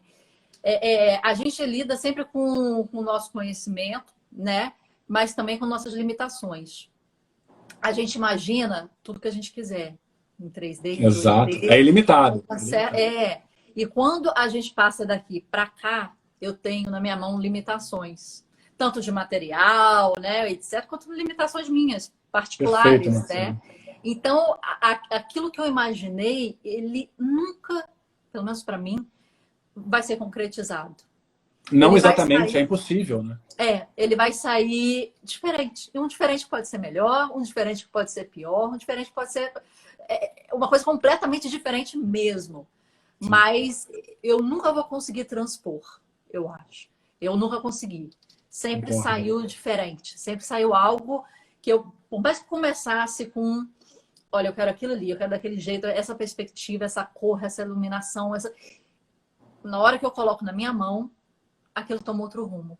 E eu acho que eu tenho que estar aberta a isso. A questão do medo que a Total. gente Isso é conversou. muito mais, eu acho muito mais grande do que se não fosse assim. Isso. Muito maior, mais grande no sentido de algo mais grandioso, né? Sim, eu tenho que me permitir, porque senão me Lógico. trava uma ideologia, algo que eu imaginei, que eu acho que nunca vai se transcrever da forma que eu imaginei, né? Você quase que vira uma coisa paradoxal a arte, né? Você está afunilando, rotulando, enquadrando. Não, isso tem que... Sim. Existe um contexto, existe uma motivação, mas a hora de se expressar, isso é aberto, né? Isso é amplo. A gente recebeu uma pergunta aqui, Daniel, só um minutinho. Vamos lá. Da Luciana. Daniel, você tem uma disciplina de autoaplicação de Reiki ou só faz quando sente que precisa? Ótimo. Tem uma disciplina sim. Eu faço no mínimo 1 hora hoje em dia. Um dia sim, um dia não. No máximo, não fico 2 dias sem fazer. Isso hoje. Quando eu aprendi o nível 1 e no início do nível 2, é meio forte o que eu vou falar aqui, hein? Eu fiquei aí meses fazendo no mínimo 1 hora por dia. Tá? Quando muito, depois de alguns dias, talvez eu ficasse um dia sem fazer. É porque a gente fala 1 hora, porque um tratamento referência base, ele dura 1 hora, tanto individual quanto se eu estou fazendo em alguém, tá? Tem posições referência base, só para você garantir que trabalha o corpo inteiro, enfim. São 12 posições de 5 minutos, dá 1 hora. Isso não é obrigatório, é só uma referência. Então eu já tive muito, mas porque era uma entrega. Eu estava consciente que eu queria fazer mais e mais, para colher isso depois. Entendi. Mas queria fazer mais e mais, sabendo que um dia eu colheria isso. Não era assim uma expectativa, semana que vem eu vou estar diferente, vamos ver se depois eu vou ficar sentindo, ai, a minha mão esquentou, ai, hoje a minha mão não esquentou. Não, isso é tudo ego, isso é uma armadilha perigosíssima, nada disso. O fruto do que o Reiki faz em você é a pessoa que você começa a se tornar. Sempre você, quando olha para trás, começa a precisar quando que você mudou, né? Quando que você ficou diferente, quando que você mudou, passou a ser... Não, você olha para trás e tem uma noção que foi um degradê, digamos assim. Não foi uma cor e depois de outra. Foi algo, um contínuo, né? Entendi. Mas, com certeza, há muitos anos atrás, a minha disciplina era muito mais aplicada ou mais assídua, mais frequente. E eu diria que parte dessa disciplina hoje não está tanto voltada, ela está voltada para uma autoaplicação, mas ela também começa a se dividir em querer sentir e compreender outras coisas com algumas leituras, com algumas buscas, com alguns pensamentos, algumas reflexões, em querer devolver isso ao mundo, em querer tratar pessoas. E isso vai mudando de cor, vai mudando de caráter, assim, né? Aquele enfoque que eu tinha, porque o enfoque inicial é você se tratar muito. Isso depois, eu continuo sempre me tratando, sim, mas parte dessa energia que eu direcionava unicamente a mim mesmo agora quer se externalizar, quer alcançar outras coisas. Pessoal, então essas foram as perguntinhas que vocês mandaram aí de dúvidas que a gente fez uma pré-seleção. E agora a gente vai para o final da live, fazendo umas rapidinhas aqui com o Daniel para ele dar umas dicas e aí a gente encerra. Vamos Já lá. que você tocou aqui em leituras e tal, uma indicação de livro, Daniel. Vamos lá. Eu não tenho eles aqui agora comigo, tá, Marcelo? Eles estão no Rio. Indicação de leitura, eu pensei assim em 3. Para quem quisesse começar a entrar nesse universo. A trilogia da Profecia Celestina, que é a Profecia Celestina, é uma trilogia, mas é uma coleção. A Profecia Celestina, a 10ª Profecia e o Segredo de Shambhala. Eu recomendaria muito A Viagem de uma Alma, do Peter Richelieu, é um livro verde. Eu até posso postar nos stories depois as imagens desse livro. Ah, legal. E O Poder do Agora. Esses seriam 3 livros que eu faço. Eu quero um pouco começar a entrar nesse universo de energia, abrir minha cabeça, ver como que eu lidaria com isso. A trilogia da Profecia Celestina, A Viagem de uma Alma e O Poder do Agora. Maravilha. E quem é um grande exemplo para você? Um mestre, uma pessoa que você admira, que você vê na vida como uma grande referência? É uma pergunta meio ingrata, né? Escolher um, né? Tem que estar vivo? Não. Eu só posso dizer Mikao Usui, o redescobridor do Reiki. Uhum. O que buscou quase uma vida inteira por o Anshin Ritsumei. Anshin Ritsumei é o termo japonês para paz interior, para paz espiritual. Esse estado permanente de serenidade, compreensão e aceitação de todas as coisas à sua volta. E foi em um momento da busca que ele descobriu isso, atingiu isso, e depois veio o Reiki. Ele nunca buscou o Reiki e ele nunca quis curar ninguém. Isso é muito interessante. Ele nunca quis algo terapêutico ou curar ninguém. O único objetivo dele, como legítimo budista, era atingir uma paz espiritual, quase que uma iluminação. E o que ele atingiu e o que emergiu junto com esse Satori, com essa iluminação que ele teve, foi o Reiki que ele criou. E eu acho que o cenário, tem alguns vídeos meus, e eu vou falar muito no curso isso, sobre essa história, a tradição e o valor disso.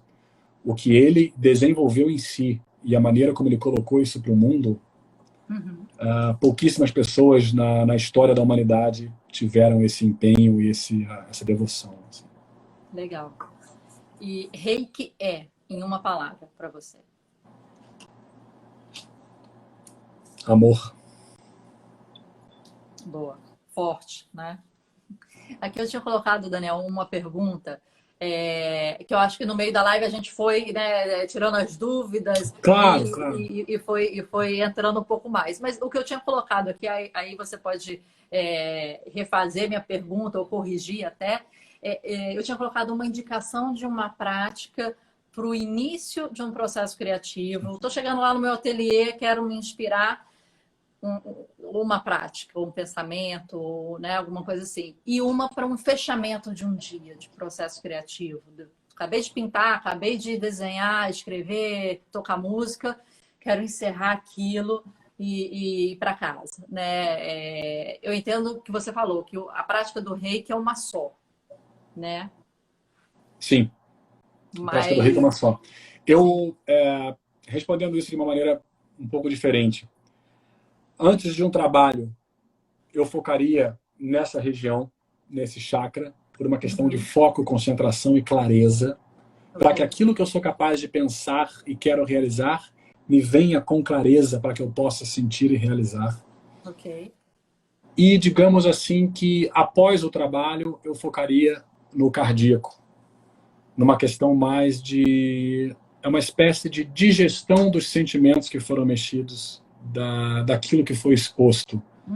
Um reset de tudo aquilo que você se colocou para se manifestar com essa criação. Eu trabalharia a área do coração. Legal. Então começa aqui, termina... se fosse especificamente, né, uma coisa pensando no início, uma coisa pensando após. Eu pensaria chakra frontal antes, chakra cardíaco depois. Isso é uma visão e uma opinião do Daniel. Não é uma resposta final e uma verdade com V maiúsculo, tá? Maravilha.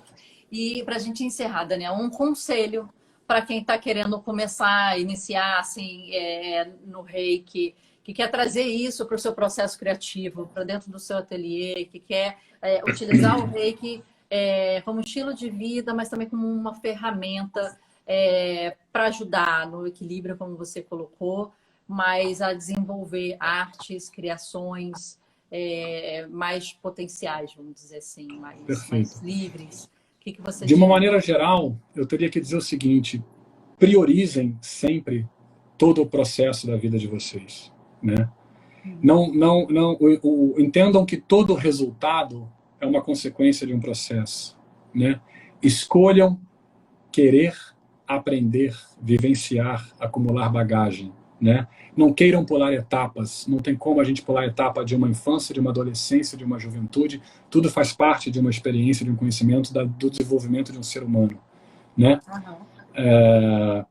E dentro disso, desses processos, foi o que eu coloquei um pouco no início na minha conta, uma dica prática que eu poderia dar, que foi o que para mim fez muita diferença, independente do quanto eu apliquei Reiki, e que não precisa aprender o Reiki ou realizar o curso para fazer isso. É começar a tentar praticar um pouquinho aquilo que eu falei aqui da linha do tempo, dos 5 princípios do Reiki. Tem lá na minha conta. Hoje eu abandono a minha raiva, hoje eu abandono as minhas preocupações, Hoje eu agradeço todas as minhas bênçãos. Hoje eu sou honesto em meu trabalho. Hoje eu respeito e sou gentil com todos os seres vivos.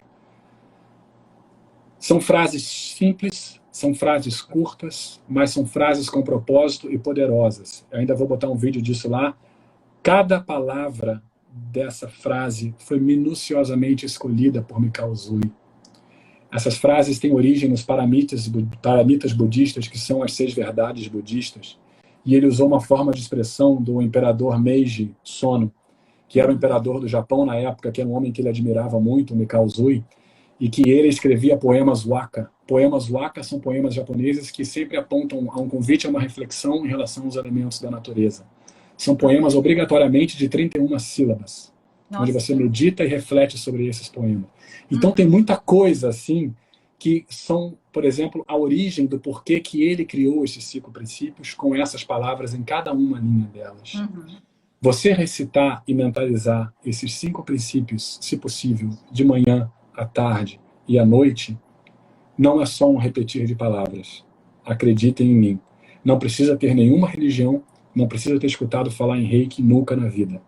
Mas repetir essas 5 frasezinhas, sempre que você lembrar, pode, com o tempo, com o processo, fazer transformações em você, as quais você não imagina possíveis. É o que eu tenho para falar. Legal, Daniel. E já que você comentou aí as suas redes sociais, que você vai postar, o conteúdo que você está trazendo, fala aí para o pessoal que quer te encontrar, como é que faz? Como é que te encontra, né? Como é que vê o seu conteúdo? Vamos lá, tem o meu Instagram, aí o @danielberto.reiki, né? Na minha bio tem o link do Linktree ali, onde você clica, você tem ali site da Aliança Internacional de Reiki, você tem o site da ABR, Associação Brasileira de Reiki, você tem um link direto para ver dentro do site da ABR uma árvore dos mestres Reiki no Brasil, tá? Ponham a mão no fogo por todos eles, sem dúvida nenhuma. A ABR já formou, se não me engano, ou deu curso para mais de 5.000 pessoas nesses mais de 30 anos de existência. São 40 mestres que existem. Isso é muito legal. Já mostra a seriedade disso e a proporção com que deveria haver mestres, ou como que isso é conquistado, falando numa boa, né? E ali também tem um contato, se você quiser, e-mail, que o meu e-mail é o mesmo que o meu Instagram, danielberto.reiki@gmail.com. E quem quiser, algumas pessoas até sempre mandam, eu fico muito feliz sempre que as pessoas mandam mensagem no direct. Tem um link ali direto para o meu WhatsApp também, tá bom? Podem mandar o WhatsApp, podem mandar e-mail, podem mandar mensagem no direct. Eu adoro tirar as dúvidas, adoro quando as pessoas vêm com polêmica. Já veio para mim. Eu li isso uma vez e você falou o contrário. O que você tem para dizer? Eu fico lá, perco no bom sentido um tempão, explicando para a pessoa, dando a minha visão, né? Mas o meu foco hoje, eu não tenho Facebook, talvez eu tenha, e talvez mais no futuro aí, eu talvez vá passar ou migrar um canal para o YouTube, para postar mais essa questão de vídeos. Mas o meu foco hoje está sendo o Insta, tá? Que é onde eu vou estar botando, onde eu vou colocar de uma maneira um pouco com esse percurso, um caminho mais ou menos natural das coisas, né? Que eu falei primeiro ali a história do Reiki, depois eu expliquei o que é o Reiki, falei de energia vital, energia universal, agora falei dos 5 princípios, já tenho um roteirinho para as próximas coisas que eu vou postar, e a gente vai junto aí, sempre olhando e aprendendo junto, e interajam, porque eu gosto muito quando as pessoas fazem perguntas, né? Pessoal, então aí, Daniel está completamente acessível. Acessem as redes sociais dele, façam as perguntas, tirem as dúvidas, que ele explica de uma forma muito didática, muito leve, né? Você vê o papo que a gente teve aqui, eu acho que foi a maior live que eu já fiz, 1h50, eu nem vi passar. Bom, e não parece, né? Exatamente. Quero te agradecer muito, Daniel, por ter aceito o convite. Gostei muito de trocar essa ideia. Eu acho que trazer áreas, assim, que não estão necessariamente, né, ligadas com a arte, mas que podem fazer interface, né, pode fazer uma interligação, é muito importante, porque, como você falou uma hora, a vida está interligada, não adianta a gente ver a vida especificamente por um ângulo, né? A gente tem que ligar. Nós somos holísticos, né? Nosso corpo, né, é energia, é carne, e a gente tem que também entender a vida de uma forma mais ampla. Oi, desculpa. Não, pode falar. Eu achei que Não, você trazendo o reiki, o conhecimento, que você trouxe muita questão do autoconhecimento, de Total. você se trabalhar, de você ter um equilíbrio, de você se conhecer. E importante, uma hora que você falou na live, que você se trabalhou muito, você se aplicou o reiki por muito tempo para depois você poder trazer isso para outras pessoas. E essa parte em que você se trabalha é muito importante. Eu acho que a arte também tem muito disso. Você Total. necessitar se trabalhar e se conhecer, porque senão não vai sair, né? Não vai sair, ou se sair, até para você mesmo, não tem muito um valor agregado ali, né? Não teve vivência, não teve bagagem, não teve aprendizado, né? Você vê ali, você estava falando desse... Não, você vê grandes artistas, né? Basquiat, por exemplo, teve uma vida conturbada. Você vê que a arte dele é um reflexo das angústias, das emoções, e que ele se coloca ali porque ele estava querendo se expressar e de alguma forma se entender, né? Entender onde ele estava ali no contexto. Marcela, grandes gênios, independente da área de atuação, provavelmente ele vai ter tido uma vida conturbada, com muitas crises e muitas quedas. E é isso que é a bagagem de um gênio. Verdade. Né? De uma maneira geral falando. Sim. Então, e você falou a hora, né, da visão da vida do todo, e eu lembrei de uma imagem que eu queria compartilhar aqui com vocês, só para finalizar uma última coisa. Eu tive a oportunidade uma vez na vida, durante um curto período de tempo, eu fiz uma aula até lá na PUC, de xadrez. Legal. E um dos caras que foi lá um dia era o Christian Toth, um grande mestre, foi ex-professor de xadrez até a nível nacional. E ele às vezes participava e dava dicas, mas muito mais da filosofia em torno do xadrez do que o mover das peças em si. E ele falava, não tem como você jogar um xadrez se você não compreender a filosofia do xadrez. E uma vez ele falou uma frase para mim, eu trocando ideia com ele, eu já filosofava com ele pra caramba, né, claro. E ele me falou uma coisa que eu nunca me esqueci, e tem a ver com isso que você colocou. Quando você olha um jogo, não de profissionais, digamos assim, mas você olhar um jogo de xadrez e você olha os dois jogadores, o que está vencendo é o que está com o rosto mais longe do tabuleiro. Porque, naturalmente, o cara que está perdendo, a tendência dele é se projetar sobre aquilo e procurar uma solução. Legal. E querer ver aonde que está o erro. E depositar uma preocupação que manifesta sobre aquilo.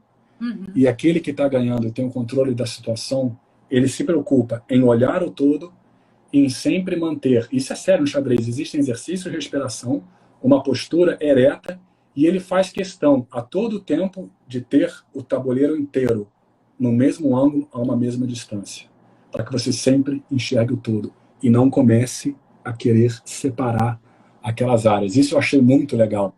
E tem um pouco a ver com o que você falou aí sobre... É claro que, inevitavelmente, determinadas áreas da vida demandam diferentes prioridades, mas nunca esquecer de olhar o tabuleiro todo. Eu, às vezes, falo para mim, calma, olha o tabuleiro todo. Olha o tabuleiro todo. Então eu falo para todo mundo, olhem o tabuleiro todo. Fica aí, gente, outro conselho do Daniel para vocês. Olhem sempre o tabuleiro todo, fica atento. Nem que você compre um tabuleiro, bota na mesa e fica olhando aquilo. Mas obrigado, muito obrigado pelo convite, obrigado pela oportunidade. Foi o máximo. Obrigada a você. Quem quiser mandar mais pergunta para você ou para mim, manda. Depois, se você tiver perguntas que não foram respondidas aqui, pode me mandar. Eu respondo isso lá na minha conta, ou envio a resposta para você. Maravilha. Sempre que você quiser, vai ser um prazer enorme. Muito obrigado mesmo. Foi um prazer.